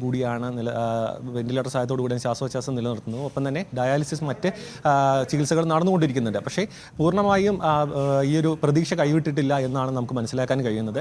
ഈ ഒരു മരുന്നുകളോട് അദ്ദേഹം പ്രതികരിക്കുന്നുണ്ട്. പക്ഷേ പൂർണ്ണമായും ഈ മരുന്നുകൾ ഒഴിവാക്കി മറ്റേ ശ്വാസോച്ഛ്വാസം സ്വന്തമായി എടുക്കുന്ന രീതിയിലേക്കൊന്നും കാര്യങ്ങൾ എത്തിയിട്ടില്ലെങ്കിലും ഒരു ശുഭപ്രതീക്ഷ ഡോക്ടർമാർ ചെറിയ രീതിയിലെങ്കിലും പങ്കുവയ്ക്കുന്നുണ്ട്. ദിവസവും വരുന്ന മെഡിക്കൽ ബുള്ളറ്റിനും തൽസ്ഥിതി തുടരുന്നു എന്നാണ് നമുക്ക് അറിയാൻ കഴിയുന്നത്. മരുന്നുകളോട് അദ്ദേഹം ചെറിയ രീതിയിൽ പ്രതികരിക്കുന്നു. ഡയാലിസിസ് കൃത്യമായി നടന്നുകൊണ്ടിരിക്കുന്നു. വെന്റിലേറ്റർ സഹായം തുടരുന്നുണ്ട്. മാത്രമല്ല മെഡിക്കൽ കോളേജിൽ നിന്നുള്ള 7 അംഗ ഡോക്ടറുടെ സംഘം കൂടി അദ്ദേഹത്തിൻ്റെ ആരോഗ്യസ്ഥിതി വിലയിരുത്തുന്നു. SUTയിൽ നിന്നുള്ള ഡോക്ടർമാരും ഒപ്പം തന്നെ മെഡിക്കൽ കോളേജിൽ നിന്നുള്ള ഈ 7 അംഗ ഡോക്ടേഴ്സും കൂടിയാണ് ഇത്തരത്തിൽ അദ്ദേഹത്തിൻ്റെ ആരോഗ്യനില വിലയിരുത്തുന്നത്. ഇത്തരത്തിൽ ഇവർ എല്ലാ ദിവസവും ഈ ഒരു ആരോഗ്യസ്ഥിതി വിലയിരുത്തിയതിന് ശേഷം മെഡിക്കൽ ബോർഡ് ചേർന്നതിന് ശേഷമാണ് ഈ മെഡിക്കൽ ബുള്ളറ്റിൻ പുറത്തിറക്കുന്നത്. ആരോഗ്യസ്ഥിതി കൃത്യമായി നിരീക്ഷിക്കുന്നു എന്നാണ് നമുക്ക് മനസ്സിലാക്കാൻ കഴിയുന്നത്. അദ്ദേഹത്തിന് തിരിച്ചു വരാനുള്ള ഒരു പ്രതീക്ഷ ചെറിയ രീതിയിലെങ്കിലും അവശേഷിക്കുന്നു എന്ന് നമുക്ക് മനസ്സിലാക്കാൻ. മാത്രമല്ല ഇന്നത്തെ ആരോഗ്യസ്ഥിതിയുടെ വിവരങ്ങൾ 11 മണിയോട് ലഭിക്കുന്ന മെഡിക്കൽ ബുള്ളറ്റിനിലൂടെ കൂടിയായിരിക്കും നമുക്ക് കൂടുതൽ അറിയാൻ കഴിയുക. ഓക്കെ, സാരംഗ് സുധാകരനാണ് വിശദാംശങ്ങളുമായി ചേർന്നത്. നമ്മളൊരു ചെറിയ ഇടവേള എടുക്കുകയാണ്. ഇടവേളയ്ക്ക് ശേഷം കൂടുതൽ വാർത്തകളുമായി വേഗം മടങ്ങിയെത്താം.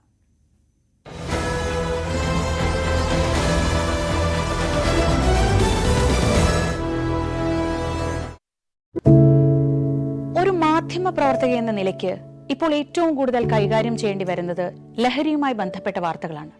കൊച്ചുകുട്ടികൾ മുതൽ യുവാക്കൾ വരെ എല്ലാവരും ഉൾപ്പെട്ടിരിക്കുന്ന ലഹരിയുടെ ഒരു വല. എന്താണ് നമ്മുടെ യുവതലമുറയ്ക്ക് സംഭവിക്കുന്നത് എന്നൊക്കെ എല്ലാവരും ചോദിച്ചു കാണും.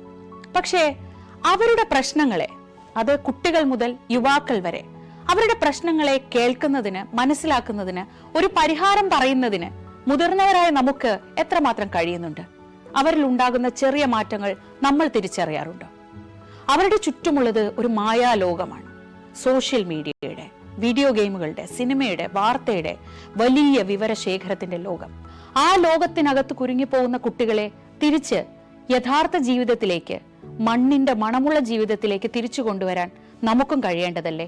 അവരെ കേൾക്കാൻ, അവരിൽ ഉണ്ടാകുന്ന മാറ്റങ്ങൾ തിരിച്ചറിയാൻ, അവരുടെ പ്രശ്നങ്ങൾക്ക് പരിഹാരം കാണാൻ നമുക്ക് മാത്രമേ കഴിയൂ. ചേർത്ത് പിടിക്കാം നമ്മുടെ കുട്ടികളെ. ലഹരിയുടെ വലയിൽ കുരുങ്ങാതെ അവരെ കാത്തുരക്ഷിക്കാം.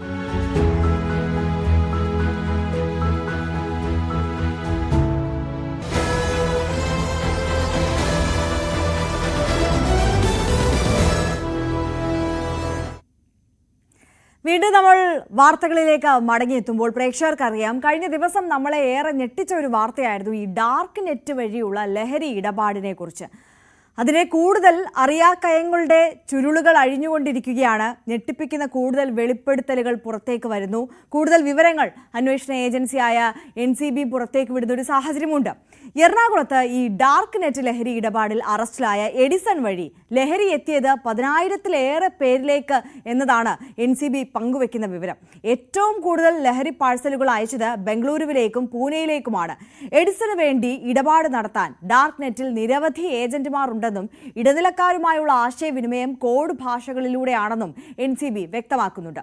ഇടനിലക്കാരെ കണ്ടെത്താനുള്ള ശ്രമങ്ങൾ നടത്തുന്നതായും NCB അറിയിച്ചു. ഡാനി പോളാണ് കൊച്ചിയിൽ നിന്ന് കൂടുതൽ വിവരങ്ങളുമായി നമുക്കൊപ്പം ചേരുന്നത്. ഡാനി, ഈ ഡാർക്ക് നെറ്റിന്റെ അറിയാക്കയങ്ങൾ, അവിടുത്തെ ദുരൂഹതകൾ ഓരോന്നായി ആ ചുരുളുകൾ അഴിക്കാനുള്ള ശ്രമത്തിലാണ്. എഡിസൺ എന്ന മുഖ്യ സൂത്രധാരനെ ചോദ്യം ചെയ്യുന്നതിലൂടെ അതുമായി ബന്ധപ്പെട്ട കൂടുതൽ നിർണായകമായ വിവരങ്ങൾ NCBക്ക് ലഭിക്കുന്നുണ്ട് എന്നതാണ് മനസ്സിലാക്കുന്നത്. ഈ അന്വേഷണം എങ്ങനെയാണ് പുരോഗമിക്കുന്നത്? എന്തൊക്കെ നിർണായകമായ വിവരങ്ങൾ പങ്കുവെക്കുന്നുണ്ട് NCB ഇപ്പോൾ? Arya, good morning. ഇതിൽ ഏറ്റവും പ്രധാനമെന്ന് പറയുന്നത് ഇനി ഇവരുടെ ഈ ശൃംഖല അത് പൂർണ്ണമായും തന്നെ നിയമത്തിന് മുന്നിലേക്ക് കൊണ്ടുവരിക എന്നത് തന്നെയാണ്. അതിനെ വിശദമായ ചോദ്യം ചെയ്യൽ അടക്കമുള്ള കാര്യങ്ങൾ ആവശ്യമാണ്. അത്തരം രീതിയിലേക്കാണ് കടക്കുന്നത്. അതിലെ എഡിസനെ കസ്റ്റഡിയിൽ വാങ്ങി ചോദ്യം ചെയ്യേണ്ടതുണ്ട്. നിലവിലെ ഒരു സാഹചര്യം, ഇപ്പോൾ എഡിസണിൽ നിന്ന് പിടിച്ചെടുത്ത ഡ്രഗ്സ് കാര്യങ്ങളുണ്ട്, മയക്കുമരുന്ന് കാര്യങ്ങളെല്ലാം തന്നെ ഇത്തരം രാസലഹരികൾ പരിശോധനയ്ക്ക് വേണ്ടി അയച്ചിരിക്കുകയാണ്, വിദഗ്ധ പരിശോധനയ്ക്ക് അയച്ചിരിക്കുകയാണ്. അതിന്റെ പരിശോധനാ ഫലം വന്നതിന് ശേഷമായിരിക്കും എഡിസന് വേണ്ടിയുള്ള കസ്റ്റഡി അപേക്ഷ നൽകുക. തുടർന്നാണ് ചോദ്യം ചെയ്യൽ അടക്കം കടക്കുന്നത്. അതിൽ ഏറ്റവും നിർണായക വിവരങ്ങൾ ലഭിക്കും എന്ന് തന്നെയാണ് പ്രതീക്ഷിക്കുന്നത്. കഴിഞ്ഞ ദിവസങ്ങളിലായിട്ട് ഇയാൾക്ക് സഹായം നൽകി എന്ന് സംശയിക്കപ്പെടുന്ന മൂവാറ്റുപുഴ സ്വദേശികളെ കേന്ദ്രീകരിച്ച് അന്വേഷണം നടക്കുന്നുണ്ട്. അവരിലെ 3 പേരെ കസ്റ്റഡിയിൽ എടുക്കുകയും അവരെ ചോദ്യം ചെയ്യുകയും അവരുടെ വിശദാംശങ്ങൾ ശേഖരിക്കുകയും എല്ലാം തന്നെ ചെയ്തിട്ടുണ്ട്. എന്തായാലും ഇയാൾ ഈ ഏജന്റ്, ഈ കറ്റാമലോൺ ഇതിന്റെ ഒരു സംഘത്തലവൻ എന്ന രീതിയിൽ തന്നെയാണ് കണക്കാക്കുന്നത്. കാരണം വിദ്യാഭ്യാസ സമ്പന്നനായ അയാളുടെ ആ ഒരു എക്സ്പീരിയൻസും കാര്യങ്ങളും എല്ലാം തന്നെ പൂർണ്ണമായും പ്രയോജനപ്പെടുത്തിക്കൊണ്ട് തന്നെയാണ് ഈ കാർട്ടൽ മുന്നോട്ട് പോയിരുന്നത്. ഇവരിൽ നിന്ന് കൂടുതൽ പേർ, ഏതാണ്ട് 10,000-കണക്കിന് പേരിലേക്ക് ഈ സംഘം ലഹരി എത്തിച്ചിട്ടുണ്ട് എന്നതാണ് NCBയുടെ പ്രാഥമികമായ ഒരു വിലയിരുത്തലായിട്ട് വരുന്നത്. കൂടുതലും ബംഗളൂരുവിലേക്കും മറ്റുമാണ് കൂടുതലും ഇവർ പാർസലുകൾ അയച്ചിരുന്നത്. UK നിന്ന് നേരിട്ട് ഇവിടേക്ക് എത്തിക്കുന്ന രീതിയിലേക്ക് അടക്കമുള്ള ഒരു സംവിധാനങ്ങളിലേക്ക് ഇവർക്ക് മാറിയിരുന്നു. അന്താരാഷ്ട്ര ഈ ഗ്രൂപ്പായ, അതായത് ഈ ഡാർക്ക് വെബിലെ പ്രധാന കാര്യങ്ങൾ നിയന്ത്രിച്ചിരുന്ന ട്രൈബ്സ് യൂസർ കാർട്ടൽ പോലുള്ളവരായിട്ട് ഇവരും വളരെ അടുത്ത ബന്ധം പുലർത്തിയിരുന്നവരാണ് ഈ സംഘം എന്ന് തന്നെയാണ് തെളിഞ്ഞിരിക്കുന്നത്. ഒപ്പം ഇവരെ ഏജന്റുമാർ വഴി, എഡിസൺ പോലുള്ള ഏജന്റുമാർ കൂടുതലും ഇതുമായി ബന്ധപ്പെട്ട് സാങ്കേതിക പരിജ്ഞാനവും കാര്യമുള്ളവരെ ഈ കാർട്ടലുകളിലേക്ക് ചേർത്തുകൊണ്ട് അവരുമായാണ് ഈ ശൃംഖല വലുതാക്കിയിരുന്നത്. അങ്ങനെ പല ഭാഗങ്ങളിലും ഇവർക്ക് കൃത്യമായ ഏജന്റുമാരും കാര്യങ്ങളും എല്ലാം തന്നെ ഉണ്ട് എന്ന് തന്നെയാണ് NCBയുടെ ഒരു അന്വേഷണത്തിൽ കണ്ടെത്തിയിരിക്കുന്നത്.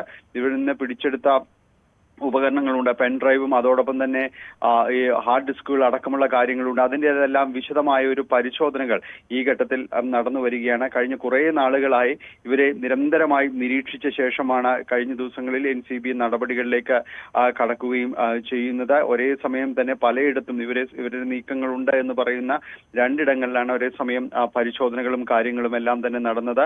ഏതായാലും ഈ പോസ്റ്റ് ഓഫീസ് വഴി മാത്രമാണ് ഇത്തരം ലഹരി വസ്തുക്കൾ ഇവർ നടത്തിയിരുന്നത്. കാരണം കുറെ കൂടി സുരക്ഷിതമായ ഒരു ഇടം എന്ന രീതിയിലേക്ക് അവരത് മാറി ആ രീതിയിലേക്ക് പോവുകയും ചെയ്യുന്നു. ഇതിനെക്കുറിച്ചുള്ള രഹസ്യ വിവരങ്ങളും നിരീക്ഷണത്തിന്റെ അടിസ്ഥാനത്തിലാണ് NCB നടപടികളിലേക്ക് അടക്കം കടന്നിരുന്നത്. വളരെ നിർണായകമായ ഒരു അറസ്റ്റാണ്. ലഹരി വിരുദ്ധ പോരാട്ടത്തിൽ വളരെ നിർണായകമായ ഒരു അറസ്റ്റാണ് കഴിഞ്ഞ ദിവസം ഉണ്ടായിരിക്കുന്നത്.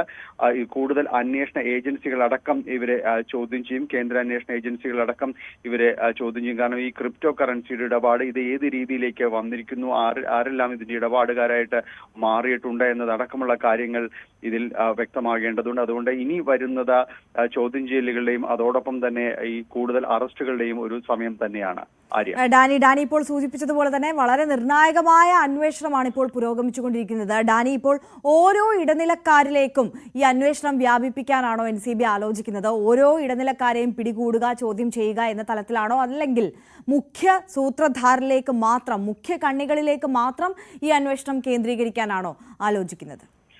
ഇതിൽ പൂർണ്ണമായും ഈ ശൃംഖലയെ പൂർണ്ണമായും തന്നെ പുറത്ത് കൊണ്ടുവരേണ്ടതുണ്ട്. അതുകൊണ്ട് ഇതിലേക്ക് കടന്നു വന്നിട്ടുള്ള മുഴുവൻ കണ്ണികളെയും ചോദ്യം ചെയ്യും, അല്ലെങ്കിൽ നടപടികൾ ഉണ്ടാകുമെന്ന കാര്യത്തിൽ സംശയമൊന്നുമില്ല. നിലവിൽ വന്നിരിക്കുന്നത് എഡിസൺ ബാബു എന്ന ഇയാൾക്ക് ഈ ശൃംഖലയെ കുറിച്ച് വളരെ വ്യക്തമായ ധാരണയുണ്ട്.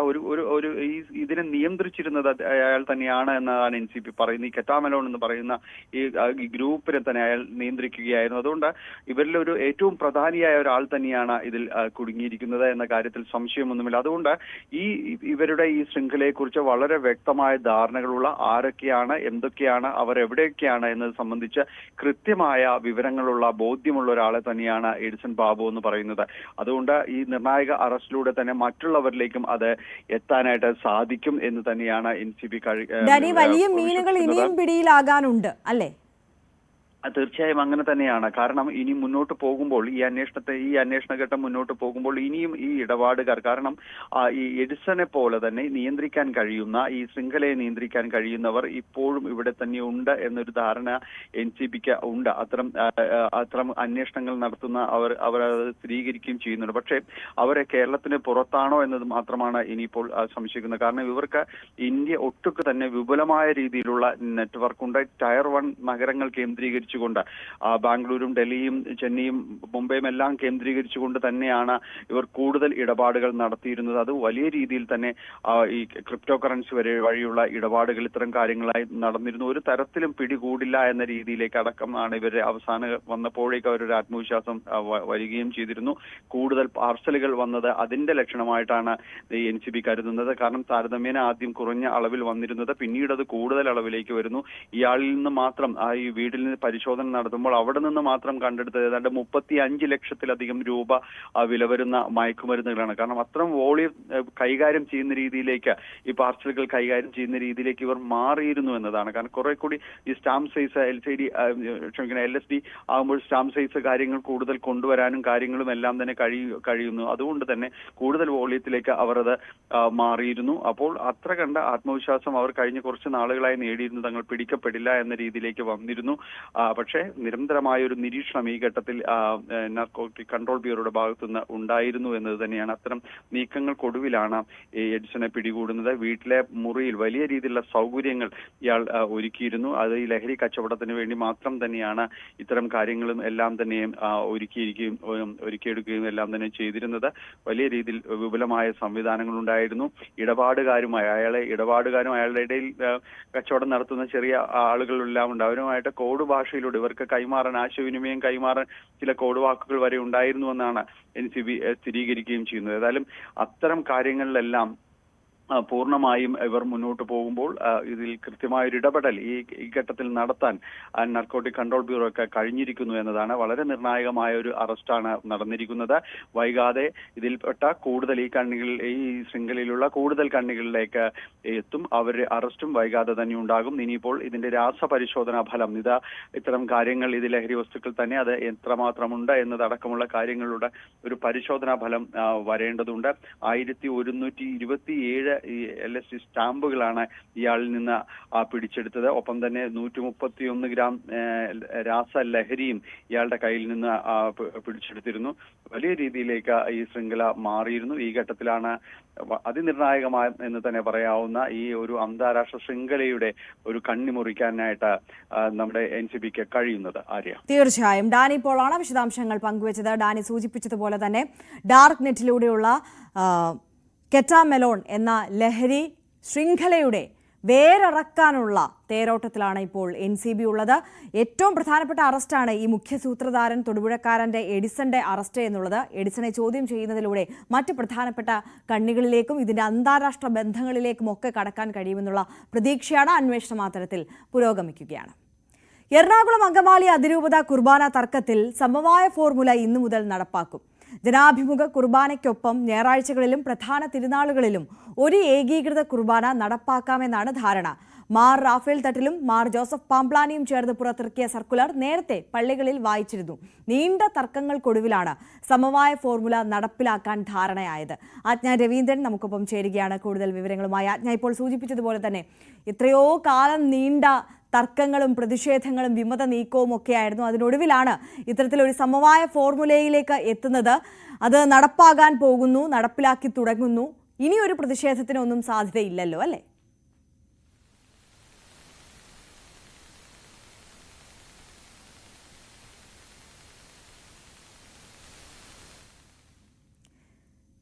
ആജ്ഞയിലേക്ക് നമുക്ക് മടങ്ങിയെത്താം.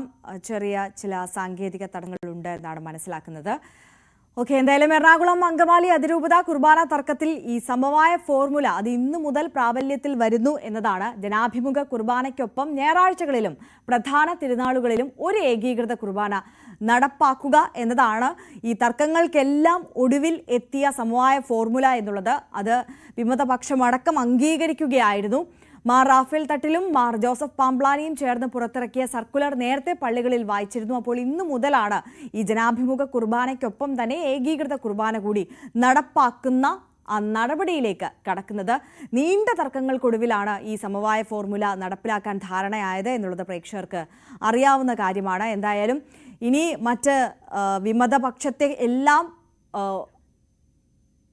ചേർത്ത് പിടിച്ചുകൊണ്ട് അവരുടെ പ്രതിഷേധങ്ങൾക്കൊക്കെ ഒടുവിൽ അവരെ എല്ലാം ഈ സമവായത്തിലേക്ക് എത്തിച്ചുകൊണ്ടാണ് ഈ ഒരു ഫോർമുലയിലേക്ക് എത്തിയത്. ആജ്ഞ രവീന്ദ്രനുണ്ട്. ആജ്ഞ, തുടരാം.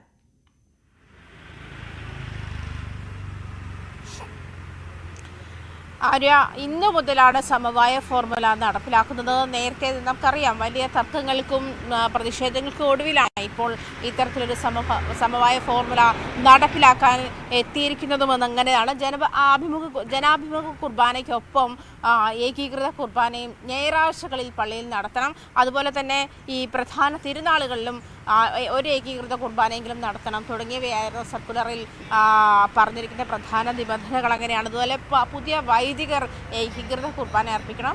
അതുമാത്രമല്ല അവർ പ്രവർത്തിക്കുന്ന ഈ ഏരിയകളുടെ അടിസ്ഥാനത്തിൽ അല്ലെങ്കിൽ പള്ളികളുടെ അടിസ്ഥാനത്തിൽ അതിന് ചെറിയ മാറ്റങ്ങൾ ഉണ്ടാകാം എന്നും പറയുന്നുണ്ട്. എന്തായാലും സിറോ മലബാർ സഭ മേജർ ആർച്ച് ബിഷപ്പ് റാഫേൽ തട്ടിലും അതുപോലെ ജോസഫ് പാംപ്ലാനിയും ചേർന്നുണ്ടാക്കിയ സർക്കുലറാണ് ഒപ്പുവെച്ചത്. ആ സർക്കുലർ അനുസരിച്ചിട്ടാണ് ഈ ജനാഭിമുഖ കുർബാന നടപ്പിലാക്കാം എന്നുള്ള ഒരു സാഹചര്യത്തിലേക്ക് പോകുന്നത്. പ്രധാന തിരുനാളുകളിലും അതുപോലെ ഞായറാഴ്ചകളിലും ഏകീകൃത കുർബാന ഒരെണ്ണമെങ്കിലും ചൊല്ലണം എന്നുള്ള സാഹചര്യമാണ് ഉള്ളത്. സമവായ ഫോർമുല നടപ്പിലാക്കാനുള്ള ധാരണയായതും അതായത് മേജർ ആർച്ച് ബിഷപ്പിൻ്റെയും അതുപോലെ മാർ ജോസഫ് പാംപ്ലാനിയും ചേർന്ന് ചെയ്തിരിക്കുന്ന സൈൻ ചെയ്തിരിക്കുന്ന സർക്കുലർ പ്രകാരമാണിത്. കഴിഞ്ഞ ദിവസം ജൂൺ 29-ന് പള്ളികളിലൊക്കെ ആ സർക്കുലർ വായിച്ചിരുന്നു. പുതുതായി അതുപോലെ തന്നെ കൂരിയായ അംഗങ്ങളെ മാറ്റണം എന്നുള്ള ആവശ്യമായിരുന്നു പ്രതിഷേധക്കാർ പ്രധാനമായും ഉന്നയിച്ചത്. അവരെയും മാറ്റും.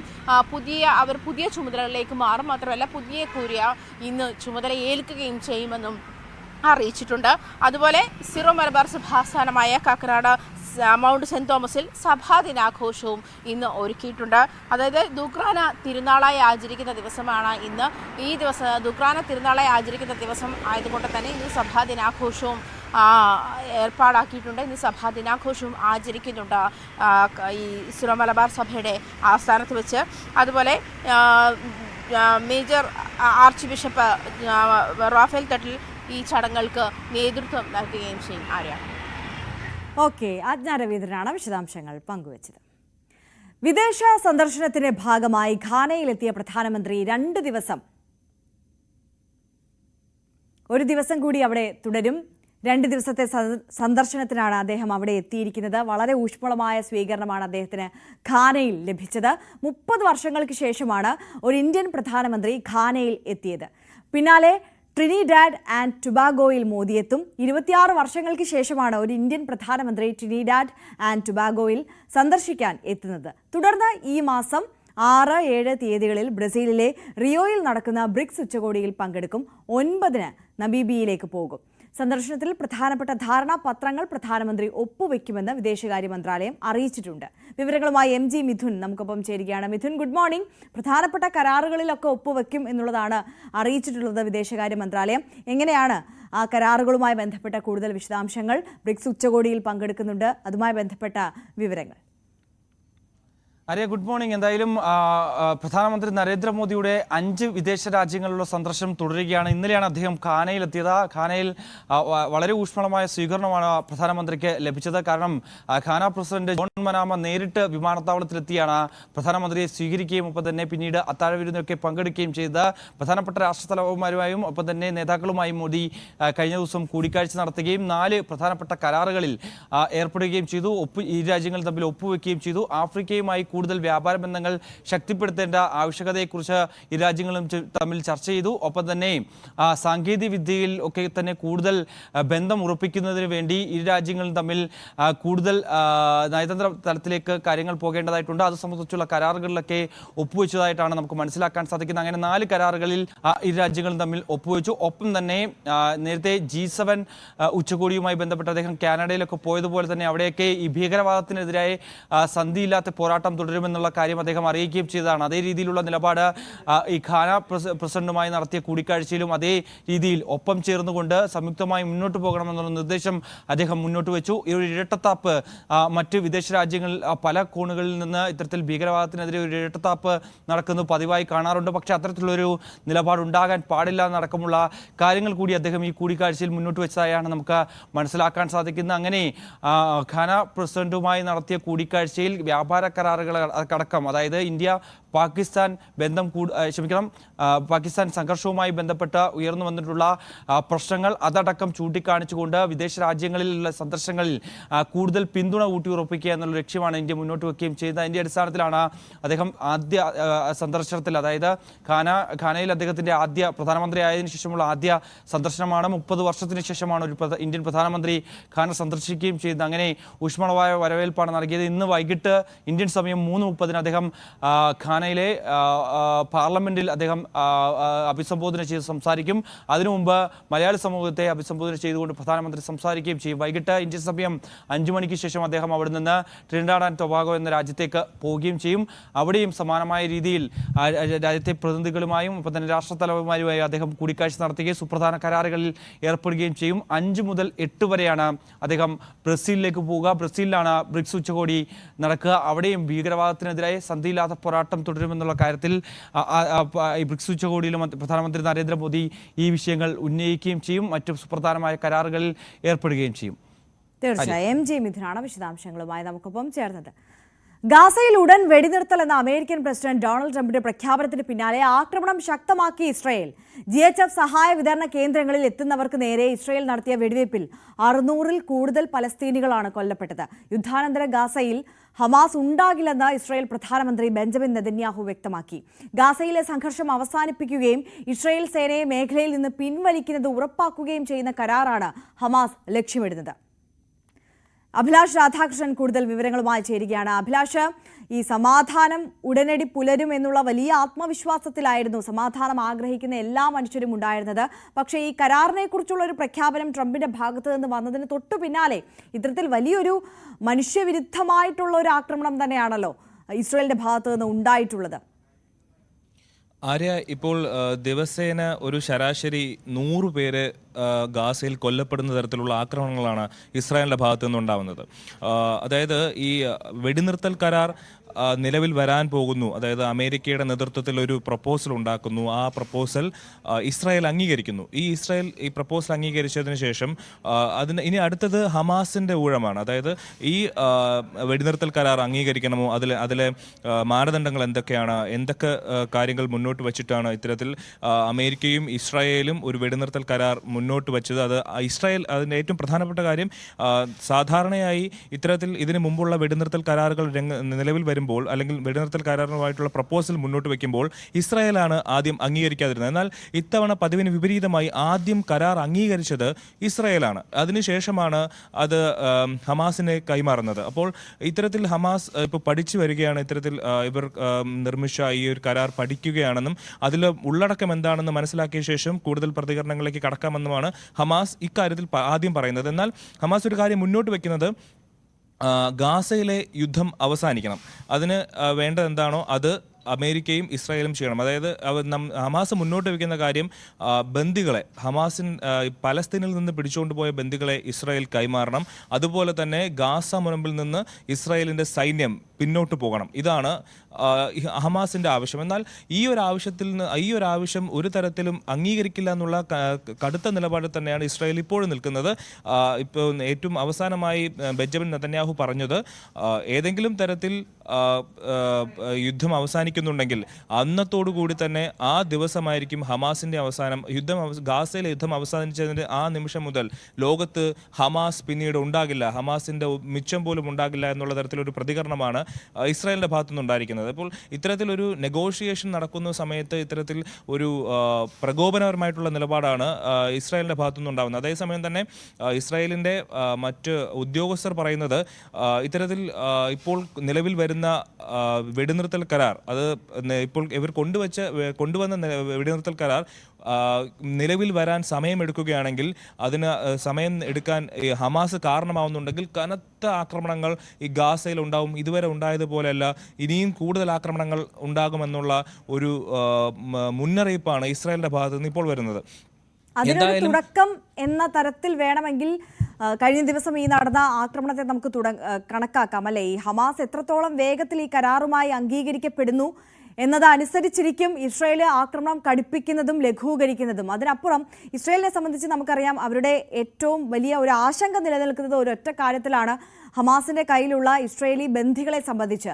അത് വിട്ടു നൽകുന്ന കാര്യത്തിലും ഒരു ധാരണയിലേക്ക് ഹമാസ് എത്രയും പെട്ടെന്ന് എത്തണം എന്നുള്ള ഒരു ആവശ്യം കൂടി ഇസ്രായേൽ മുന്നോട്ട് വയ്ക്കുന്നുണ്ടോ ഈ ഘട്ടത്തിൽ?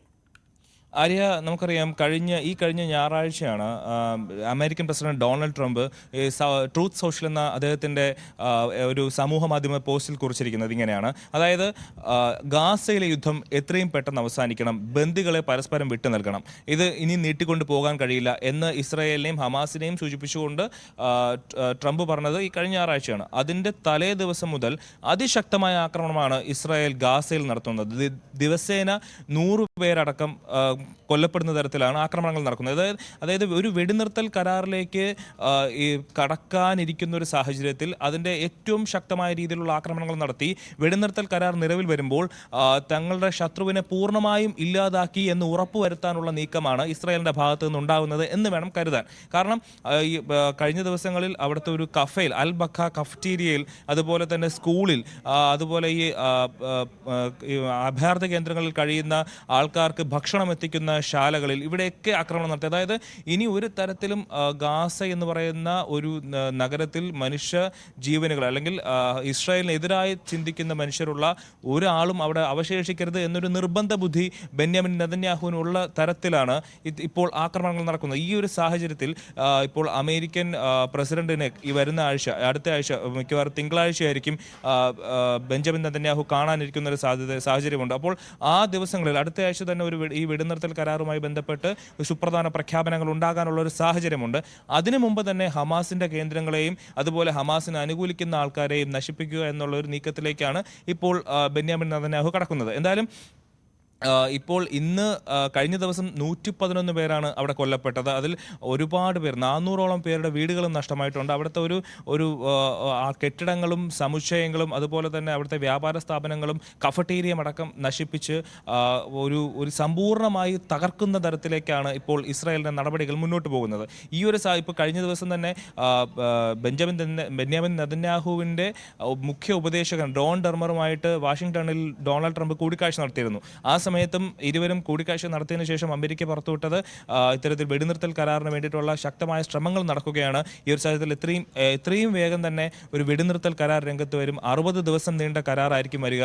ഈ വെടിനിർത്തൽ കരാർ പ്രാബല്യത്തിൽ വരുന്ന സമയം തൊട്ട് തന്നെ യുദ്ധം അവസാനിപ്പിക്കാനുള്ള ശ്രമങ്ങൾ ഇരു രാജ്യങ്ങളും, അമേരിക്കയും ഇസ്രായേലും അതുപോലെ തന്നെ ഹമാസുമായി ബന്ധപ്പെട്ട് ചേർന്നുകൊണ്ട് തന്നെ അത്തരത്തിൽ നീക്കങ്ങൾ നടക്കും. ഒടുവിൽ ഒരു യുദ്ധം ഇല്ലാത്തൊരു കാലത്തേക്ക് തന്നെ പശ്ചിമേഷ്യ എത്തും.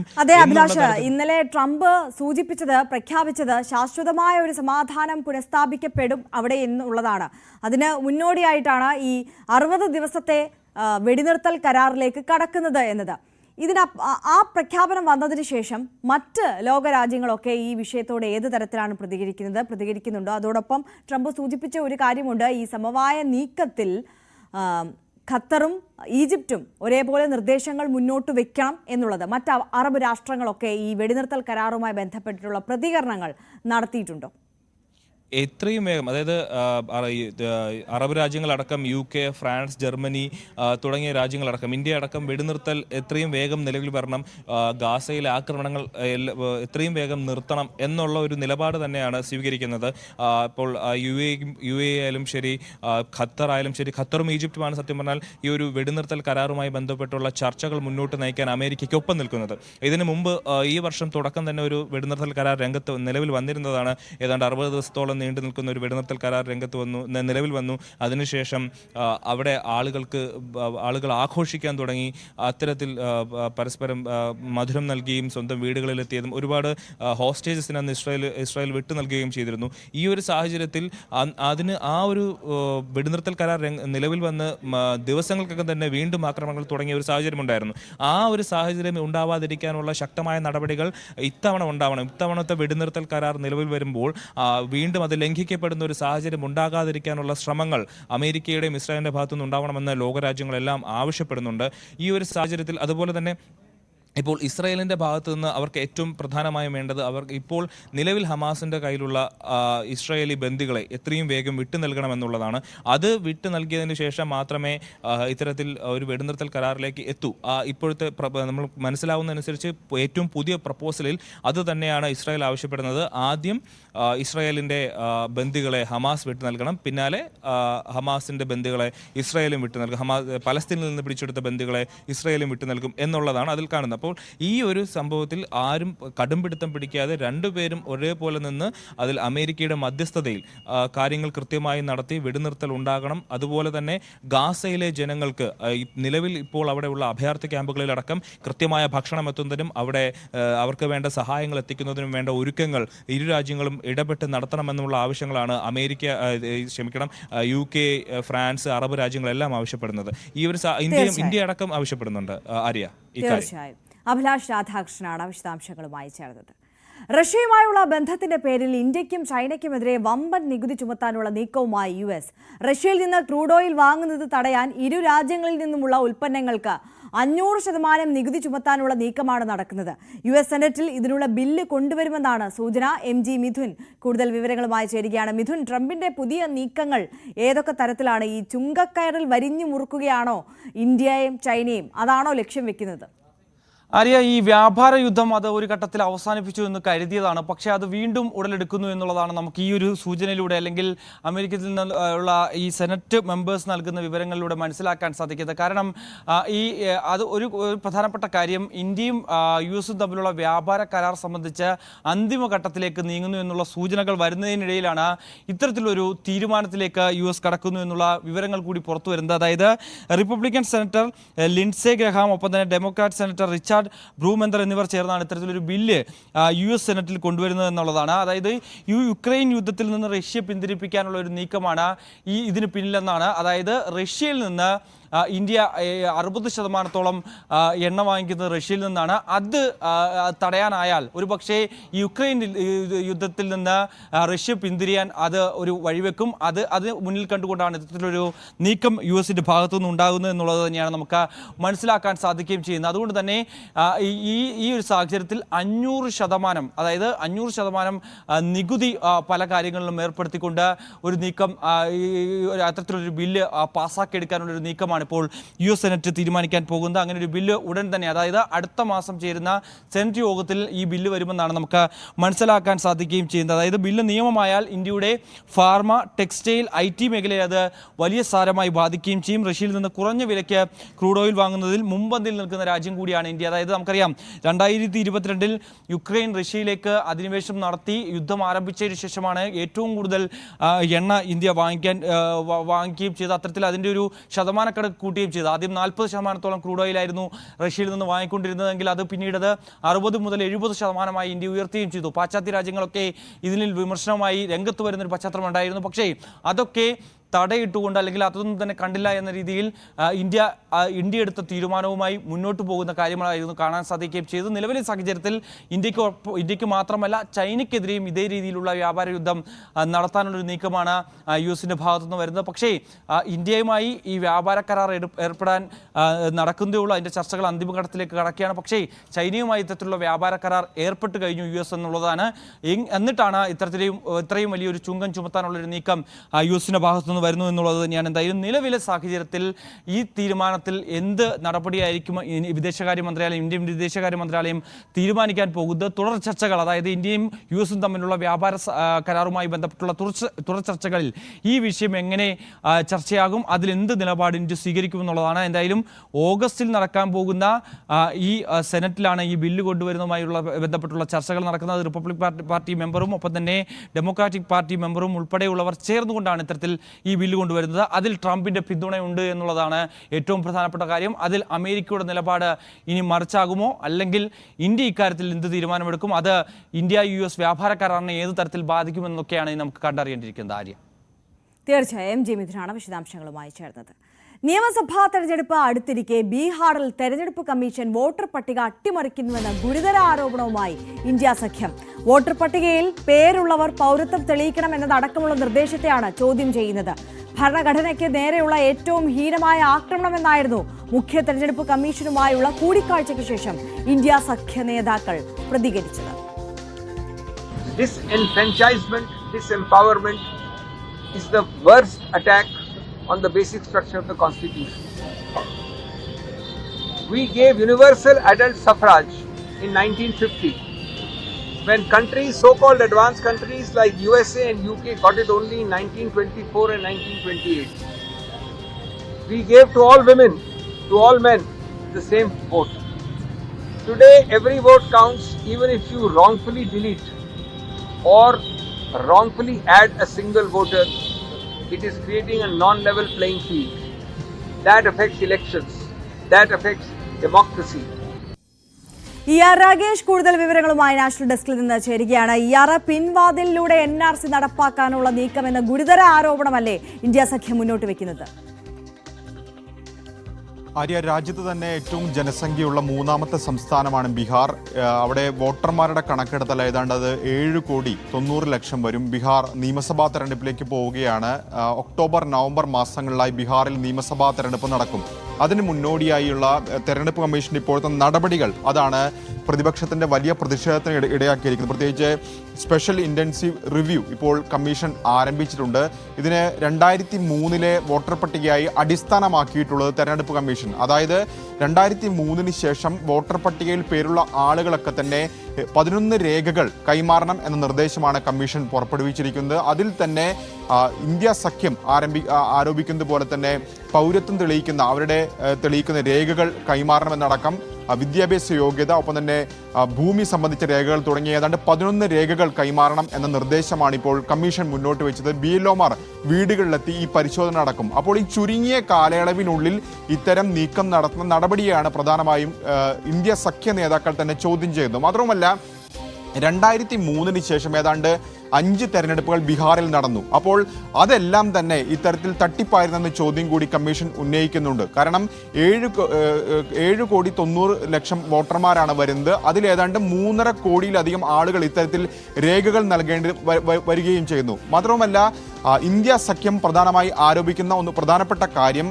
വോട്ടർമാരെ കൂട്ടത്തോടുകൂടി ഈ പട്ടികയിൽ നിന്ന് പുറന്തള്ളാനുള്ള നീക്കമാണ് ഇപ്പോൾ നടക്കുന്നതെന്ന ആരോപണമാണ് അവർ ഉന്നയിക്കുന്നത്. കാരണം ബീഹാറിന്റെ കാര്യം എടുത്തു കഴിഞ്ഞാൽ കൂടുതൽ പേരും മറ്റ് സംസ്ഥാനങ്ങളിൽ കുടിയേറ്റ തൊഴിലാളികളാണ്. ഇപ്പോൾ കേരളത്തിന്റെ കാര്യം തന്നെ എടുക്കുകയാണെങ്കിൽ നിരവധി ബീഹാറികൾ ഇവിടെ ജോലി ചെയ്യുന്നുണ്ട്. ബീഹാറിന്റെ വിവിധ ഭാഗങ്ങളിലുള്ളവർ കേരളത്തിൽ വന്ന് ജോലി ചെയ്യുന്നുണ്ട്. അപ്പോൾ രാഗേഷാണ് വിവരങ്ങൾ നൽകിയത്. ഇപ്പോൾ ഡോക്ടർ ഹാരിസ് ചിറക്കൽ മാധ്യമങ്ങളെ കാണുകയാണ് തത്സമയത്തിലേക്ക്.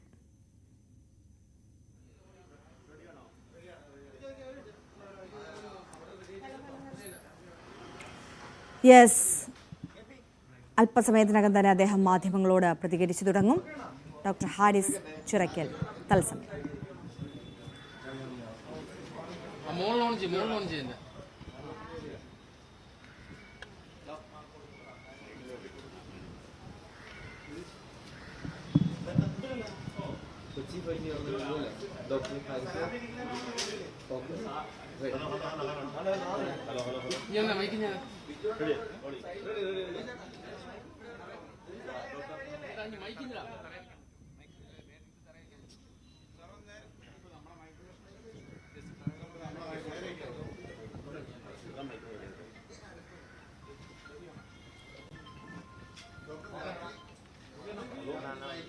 ഡോക്ടർ നടത്തിയ ഗുരുതരമായ ആരോപണങ്ങളിൽ അന്വേഷണം നടത്തിയ വിദഗ്ധ സമിതി ഇന്ന് ആരോഗ്യ വകുപ്പിന് റിപ്പോർട്ട് കൈമാറുകയാണ്. ആ പശ്ചാത്തലത്തിൽ കൂടിയാണ് ഇപ്പോൾ ഡോക്ടർ ഹാരിസ് ചിറക്കൽ സംസാരിക്കാൻ പോകുന്നത്.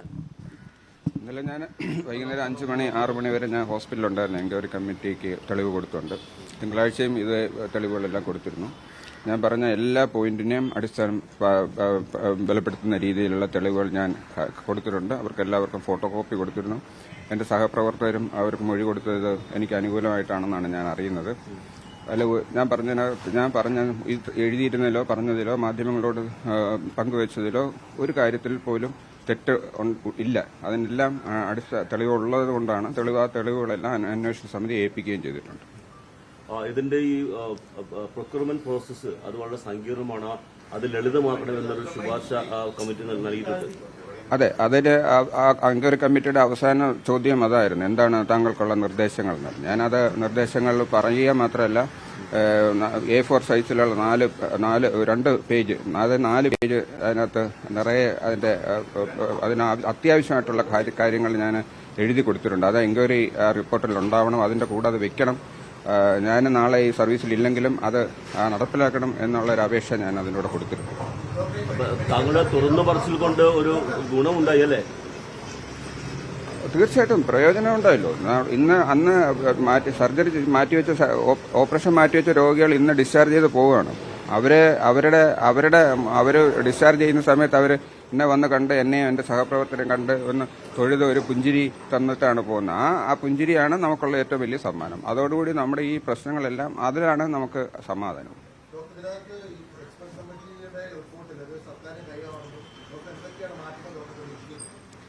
ധാരാളം മാറ്റങ്ങൾ എഴുതിയിട്ടുണ്ട്. ധാരാളം കാര്യങ്ങൾ ഞാൻ അവരോട് പറഞ്ഞിട്ടുണ്ട്. ഇന്നത്തെ മാതൃഭൂമി ഞാൻ വായിച്ചിരുന്നു. മാതൃഭൂമിയിൽ അതിൽ ഒരുപാട് കാര്യങ്ങൾ മാതൃഭൂമിയിൽ എഴുതിയിട്ടുണ്ട്. ഞാൻ പറഞ്ഞ അതേ അക്ഷരം പ്രതിയാണ് അതിൽ എഴുതിയിരിക്കുന്നത്.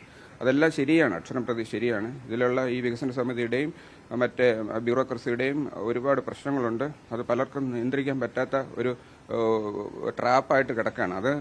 അത് പരിഹരിച്ചേ പറ്റുള്ളൂ. അത് അടിയന്തരമായിട്ട് പരിഹരിക്കാൻ അത് സർക്കാർ മുൻകൈ എടുക്കുമെന്ന് പത്രത്തിൽ ഉറപ്പ് നൽകിയിട്ടുണ്ട്. ഡോക്ടർ പറഞ്ഞ കാര്യങ്ങളെല്ലാം അംഗീകരിക്കുന്നില്ല, അതിൽ ചില ഭാഗങ്ങൾ ഡോക്ടർ ഭാഗം അംഗീകരിക്കുന്നുണ്ട്. ഇത്തരത്തിൽ ഒരു ബ്യൂറോക്രസിയെ പറ്റി പറയുമ്പോൾ ഇങ്ങനൊരു സംവിധാനത്തിൽ ഇരുന്നുകൊണ്ട് പരസ്യമായ ഒരു ഏറ്റുമുട്ടലിലേക്ക് പോയി എന്നുള്ളതാണ് ഡോക്ടർക്കെതിരെയുള്ള വിമർശനം.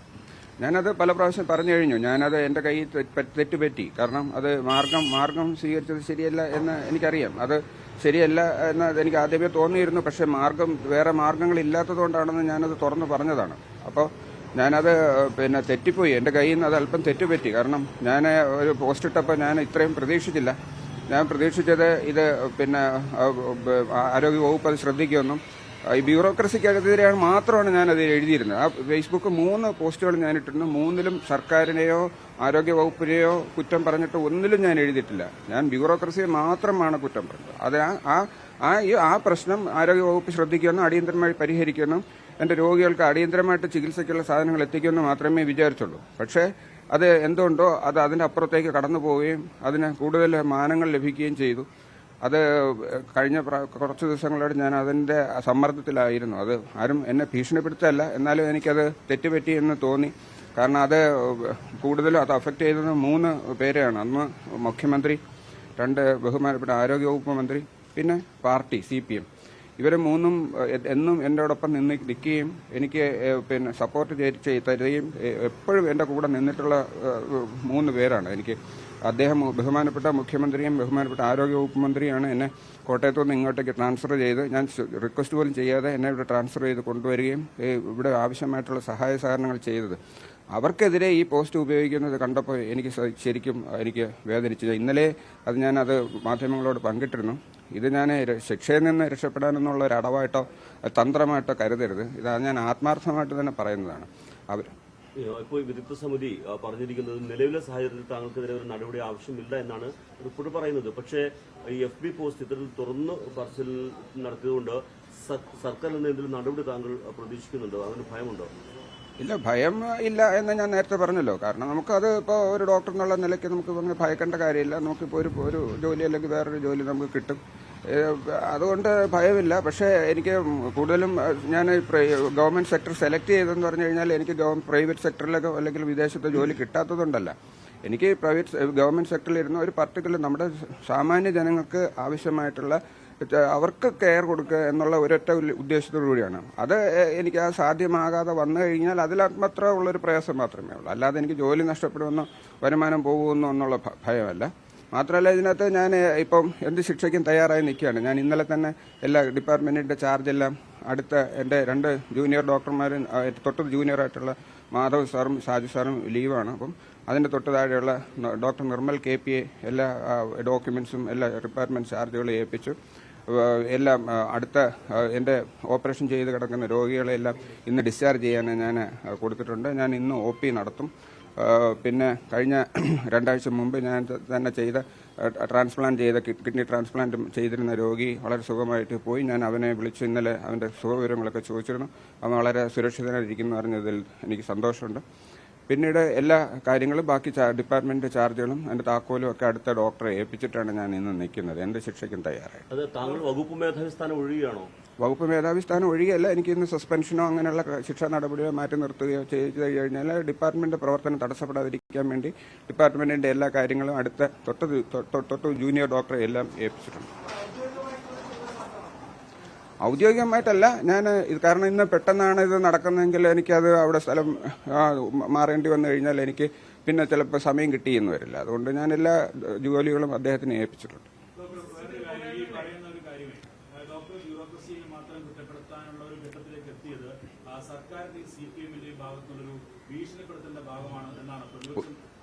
ഒരിക്കലുമല്ല. ഒരിക്കലും ഭീഷണിപ്പെടുത്തിയിട്ടില്ല. എനിക്ക് ബ്യൂറോക്രസിയോട് മാത്രമാണ് എൻ്റെ പോരാട്ടം.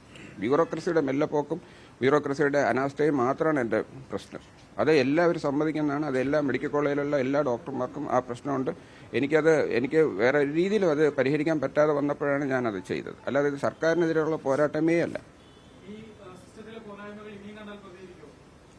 ഈ പ്രതികരണം നേരത്തെ ഉണ്ട്. പ്രതികരണം നടത്തിയതിന്റെ തിക്തഫലങ്ങൾ എനിക്ക് എത്രയോ പ്രാവശ്യം കേട്ടിട്ടുണ്ട്. ഞാൻ പല പ്രാവശ്യം ഇതിന്റെ തിക്തഫലങ്ങൾ ഞാൻ പഠിക്കുന്ന സമയം പോലും അന്നും തെറ്റ് കണ്ട പറയും, അതിന് ശിക്ഷകൾ ഏറ്റുവാങ്ങുകയും ചെയ്തിട്ടുള്ള ആളാണ്.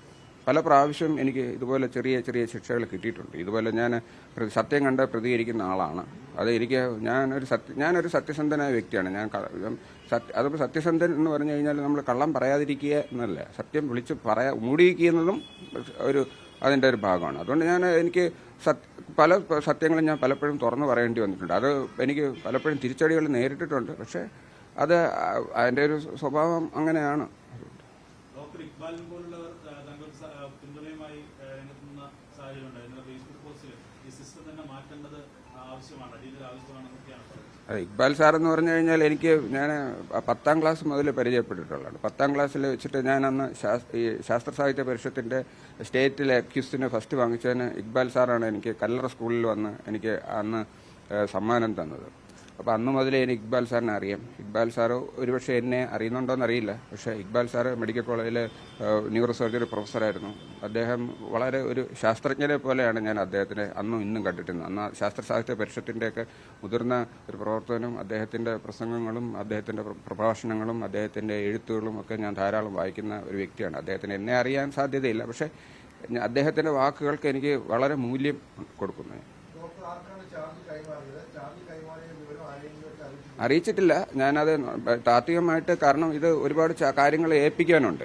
അപ്പോൾ അത് നമുക്കൊരു ലോങ് പ്രോസസ്സാണ്. അപ്പോൾ നമുക്കൊരു സസ്പെൻഷനൊക്കെ വന്നു കഴിഞ്ഞാൽ പിന്നെ നമുക്ക് ഹോസ്പിറ്റലിൽ കയറാൻ പറ്റത്തില്ല. അപ്പോൾ അതുകൊണ്ട് നമുക്ക് അതിൻ്റെ ഏറ്റവും പ്രധാനപ്പെട്ട ഡോക്യുമെന്റ്സ്, ഇമ്പോർട്ടൻറ്റ് ഫയൽ, സ്റ്റോക്ക് രജിസ്റ്ററുകൾ, അറ്റൻഡൻസ് രജിസ്റ്റർ തുടങ്ങിയിട്ടുള്ള സാധനങ്ങളെല്ലാം അദ്ദേഹത്തിന് ഏൽപ്പിച്ചു. ഇന്നെന്നെയും പണിഷ്മെന്റ് വന്നു കഴിഞ്ഞാൽ എനിക്കിനി താക്കോലും കൂടെ അദ്ദേഹത്തിന് ഏൽപ്പിക്കേണ്ട ഒരു ചെറിയ ചടങ്ങ് മാത്രമേ ഉള്ളൂ. അതെ, എൻ്റെ തൊട്ട് താഴെ നമുക്ക് സീനിയോറിറ്റി ഉണ്ടല്ലോ. നമ്മുടെ തൊട്ട് താഴെയുള്ളതാണ് ഡോക്ടർ സാജു, അദ്ദേഹം ലീവിലാണ്. അതിൻ്റെ താഴെയുള്ളത് ഡോക്ടർ മാധവൻ, അദ്ദേഹവും ലീവിലാണ്. അതിൻ്റെ താഴെയുള്ളതാണ് ഡോക്ടർ നിർമ്മൽ അദ്ദേഹത്തിനാണ് ചാർജുകളെ ഞാൻ ഏൽപ്പിച്ചിരിക്കുന്നത്.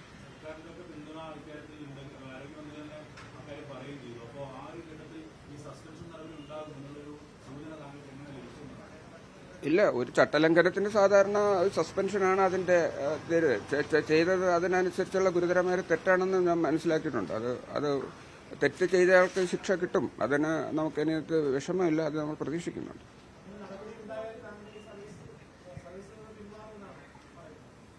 ഇല്ല, അതെങ്ങനെയാണെന്ന് നോക്കട്ടെ. അതിപ്പോൾ നമുക്ക് പറയാൻ പറ്റില്ലല്ലോ. ഒരു സസ്പെൻഷൻ ആണോ, എന്താണ് ഉദ്ദേശിക്കുന്നത്, എത്ര നാളത്തേക്കാണ്, അതോ സ്ഥലം മാറ്റം വല്ലതും ആണോ, എന്താണെന്ന് അറിയില്ല. എന്തായാലും മറ്റു പ്രിപ്പറേഷൻ, എനിക്ക് പിന്നെ സാമ്പത്തിക ബാധ്യത എന്നുള്ളതൊന്നുമില്ല. എനിക്ക് ലോണുകളോ കടങ്ങളോ ഒന്നുമില്ല. എൻ്റെ വൈഫിന് ജോലിയുണ്ട്, മക്കൾക്ക് മൂത്തയാൾക്കും ജോലിയായി. അപ്പോൾ അവരുടെ വരുമാനമുള്ളത്. പിന്നെ എനിക്ക് അങ്ങനെ വലിയ ചിലവില്ല. എനിക്കൊരു ബൈക്കിന് പെട്രോൾ അടിക്കാനുള്ള പൈസ കിട്ടിയ എൻ്റെ ഒരു ദിവസത്തെ കാര്യങ്ങൾ നടക്കും. ഒരു കടുത്ത തീരുമാനങ്ങളും ഇല്ല. വേറെ കടുത്ത തീരുമാനങ്ങളൊന്നുമില്ല. അവരുടെ ശിക്ഷ സ്വീകരിക്കുക എന്നുള്ളത് മാത്രമേ ഉള്ളൂ. തെറ്റ് ചെയ്താൽ ശിക്ഷ സ്വീകരിക്കുന്നതിൽ എനിക്ക് അതിന് മടിയുമില്ല. പിന്നെ ഒരു കാര്യം കൂടെ എനിക്ക് പറയാനുണ്ട്. ഒരു കാര്യം കൂടെ ചേർക്കുകയാണ്. ഇപ്പോൾ നമ്മൾ മെഡിക്കൽ കോളേജ് സർവീസ് ഞാനില്ലെങ്കിലും ഈ മെഡിക്കൽ കോളേജിനെ ഞാൻ ഇകഴ്ത്തി പറഞ്ഞതല്ല. മെഡിക്കൽ കോളേജിലെ സർവീസുകൾ മോശമാക്കി കാണിച്ചതല്ല. കേരളത്തിലെ ലക്ഷം ജനങ്ങളുടെ ആശ്രയമാണ് തിരുവനന്തപുരം മെഡിക്കൽ കോളേജ്. കേരളത്തിലെ മാത്രമല്ല, തമിഴ്നാട് ജില്ലകളിൽ നിന്നും കർണാടകത്തിൽ നിന്നും പോലും ആൾക്കാർ ഇവിടെ വരുന്നുണ്ട്. അതിപ്രശസ്തമായ സ്ഥാപനമാണ്. 1956 ഉദ്ഘാടനം ചെയ്ത സ്ഥാപനമാണത്. വളരെ പ്രശസ്തമായ സ്ഥാപനമാണ്. വളരെ അതിപ്രശസ്തരായ ഡോക്ടർമാർ വർക്ക് ചെയ്യുന്ന സ്ഥലമാണ്.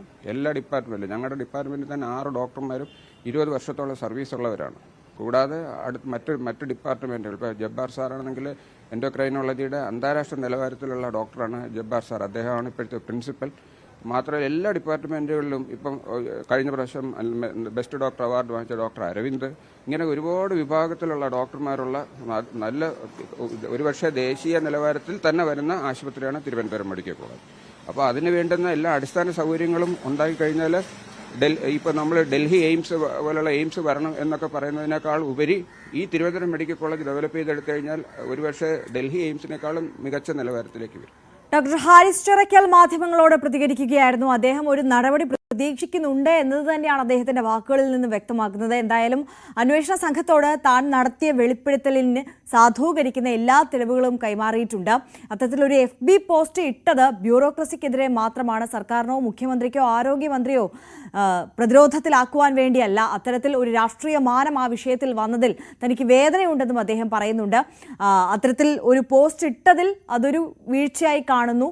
അപ്പോൾ ഒരു നടപടി പ്രതീക്ഷിക്കുന്നു എന്ന തലത്തിലൊക്കെയാണ് അദ്ദേഹത്തിന്റെ പ്രതികരണം വന്നത്. എന്തായാലും ഇന്ന് ആരോഗ്യമന്ത്രിക്ക് മുന്നിൽ സമർപ്പിക്കാൻ പോകുന്ന വിദഗ്ധ സമിതിയുടെ റിപ്പോർട്ടിൽ അദ്ദേഹം ഇത്തരത്തിലൊരു പ്രതികരണം നടത്തിയത് തെറ്റാണ്, ചട്ടലംഘനമാണ് എന്ന് പറയുന്നുണ്ടെങ്കിലും അദ്ദേഹത്തിന് ഒരു നടപടി നൽകേണ്ടതില്ല, ശിക്ഷാ നടപടി നൽകേണ്ടതില്ല എന്ന ശുപാർശയാണ് ഉള്ളത്. അപ്പോൾ ഇനി എന്താകും സർക്കാരിന്റെ തീരുമാനം എന്നത് കണ്ടറിയാം. മടങ്ങിയെത്താം ഇടവേളയ്ക്ക് ശേഷം.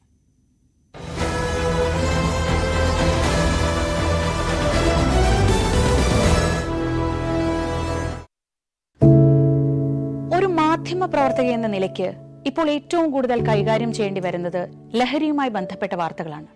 കൊച്ചുകുട്ടികൾ മുതൽ യുവാക്കൾ വരെ എല്ലാവരും ഉൾപ്പെട്ടിരിക്കുന്ന ലഹരിയുടെ ഒരു വല. എന്താണ് നമ്മുടെ യുവതലമുറയ്ക്ക് സംഭവിക്കുന്നത് എന്നൊക്കെ എല്ലാവരും ചോദിച്ചു കാണും. പക്ഷേ അവരുടെ പ്രശ്നങ്ങളെ, അത് കുട്ടികൾ മുതൽ യുവാക്കൾ വരെ, അവരുടെ പ്രശ്നങ്ങളെ കേൾക്കുന്നതിന്, മനസ്സിലാക്കുന്നതിന്, ഒരു പരിഹാരം പറയുന്നതിന് മുതിർന്നവരായ നമുക്ക് എത്രമാത്രം കഴിയുന്നുണ്ട്? അവരിൽ ഉണ്ടാകുന്ന ചെറിയ മാറ്റങ്ങൾ നമ്മൾ തിരിച്ചറിയാറുണ്ട്. അവരുടെ ചുറ്റുമുള്ളത് ഒരു മായാലോകമാണ്. സോഷ്യൽ മീഡിയയുടെ, വീഡിയോ ഗെയിമുകളുടെ, സിനിമയുടെ, വാർത്തയുടെ വലിയ വിവരശേഖരത്തിന്റെ ലോകം. ആ ലോകത്തിനകത്ത് കുരുങ്ങിപ്പോകുന്ന കുട്ടികളെ തിരിച്ച് യഥാർത്ഥ ജീവിതത്തിലേക്ക്, മണ്ണിന്റെ മണമുള്ള ജീവിതത്തിലേക്ക് തിരിച്ചു കൊണ്ടുവരാൻ നമുക്കും കഴിയേണ്ടതല്ലേ? അവരെ കേൾക്കാൻ, അവരിൽ ഉണ്ടാകുന്ന മാറ്റങ്ങൾ തിരിച്ചറിയാൻ, അവരുടെ പ്രശ്നങ്ങൾക്ക് പരിഹാരം കാണാൻ നമുക്ക് മാത്രമേ കഴിയൂ. ചേർത്ത് പിടിക്കാം നമ്മുടെ കുട്ടികളെ. ലഹരിയുടെ വലയിൽ കുരുങ്ങാതെ അവരെ കാത്തുരക്ഷിക്കാം.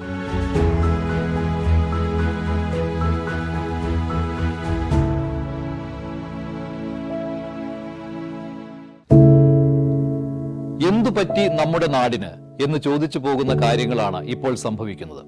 എന്തൊക്കെയാണ് നമ്മുടെ യുവതലമുറ തെരുവുകളിൽ കാട്ടിക്കൂട്ടുന്നത്? കൊല്ലാൻ പോലും മടികാട്ടാത്ത ഇവർ സ്വബോധത്താൽ ഇങ്ങനെയൊന്നും ചെയ്യില്ല. നാടിന്റെ അഭിമാനമായി വളരേണ്ട യുവത്വത്തെ ഇങ്ങനെ പോകാൻ അനുവദിച്ചുകൂടാ. നമ്മൾ ഓരോരുത്തരും മാതാപിതാക്കൾ കൂടിയാണ്. നേർവഴിക്ക് നടത്താൻ, തെറ്റുകൾ പറഞ്ഞു മനസ്സിലാക്കാൻ നമുക്ക് കഴിയണം. ഇപ്പോഴത്തെ അക്രമ സംഭവങ്ങളിൽ 99% ലഹരിയുടെ, പ്രത്യേകിച്ച് ഗുരുതരമായ ആരോഗ്യ പ്രശ്നങ്ങളിലേക്ക് കൊണ്ടുവന്നെത്തിക്കുന്ന ഡ്രഗ്സിന്റെ ഉപയോഗമുണ്ടെന്ന് മനസ്സിലാക്കിയിട്ടുണ്ട്. ഇത് നിസ്സാരമല്ല. കണ്ടില്ലെന്ന് നടിക്കാൻ ആർക്കുമാവില്ല. ജീവിതം ഒട്ടേറെ ബാക്കിയുണ്ടെന്ന് യുവതലമുറ മനസ്സിലാക്കണം. സ്നേഹിക്കാൻ, സർഗാത്മകത, ലഹരിയുടെ സഹായമില്ലാതെ വളർത്താൻ അവർക്ക് കഴിയണം. നിയമത്തിന്റെ ശക്തി അവരെ ബോധ്യപ്പെടുത്തണം. Say no to drugs, a big yes to life.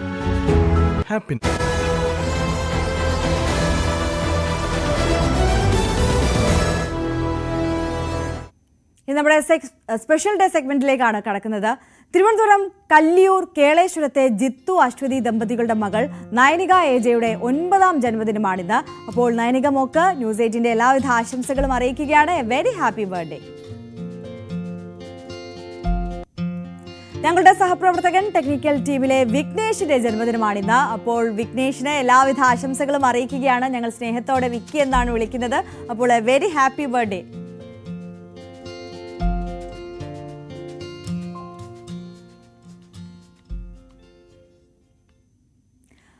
അപ്പോൾ ഇനി രാവിലെയിൽ നമ്മൾ നോക്കാൻ പോകുന്നത് കുറ്റകൃത്യങ്ങളുടെ ലോകത്തെ പ്രധാനപ്പെട്ട വാർത്തകളാണ്. പോലീസ് പെട്രോൾ കാണാം. എല്ലാ പ്രേക്ഷകർക്കും ഒരിക്കൽ കൂടി ഒരു നല്ല ദിവസം ആശംസിക്കുന്നു. നമസ്കാരം.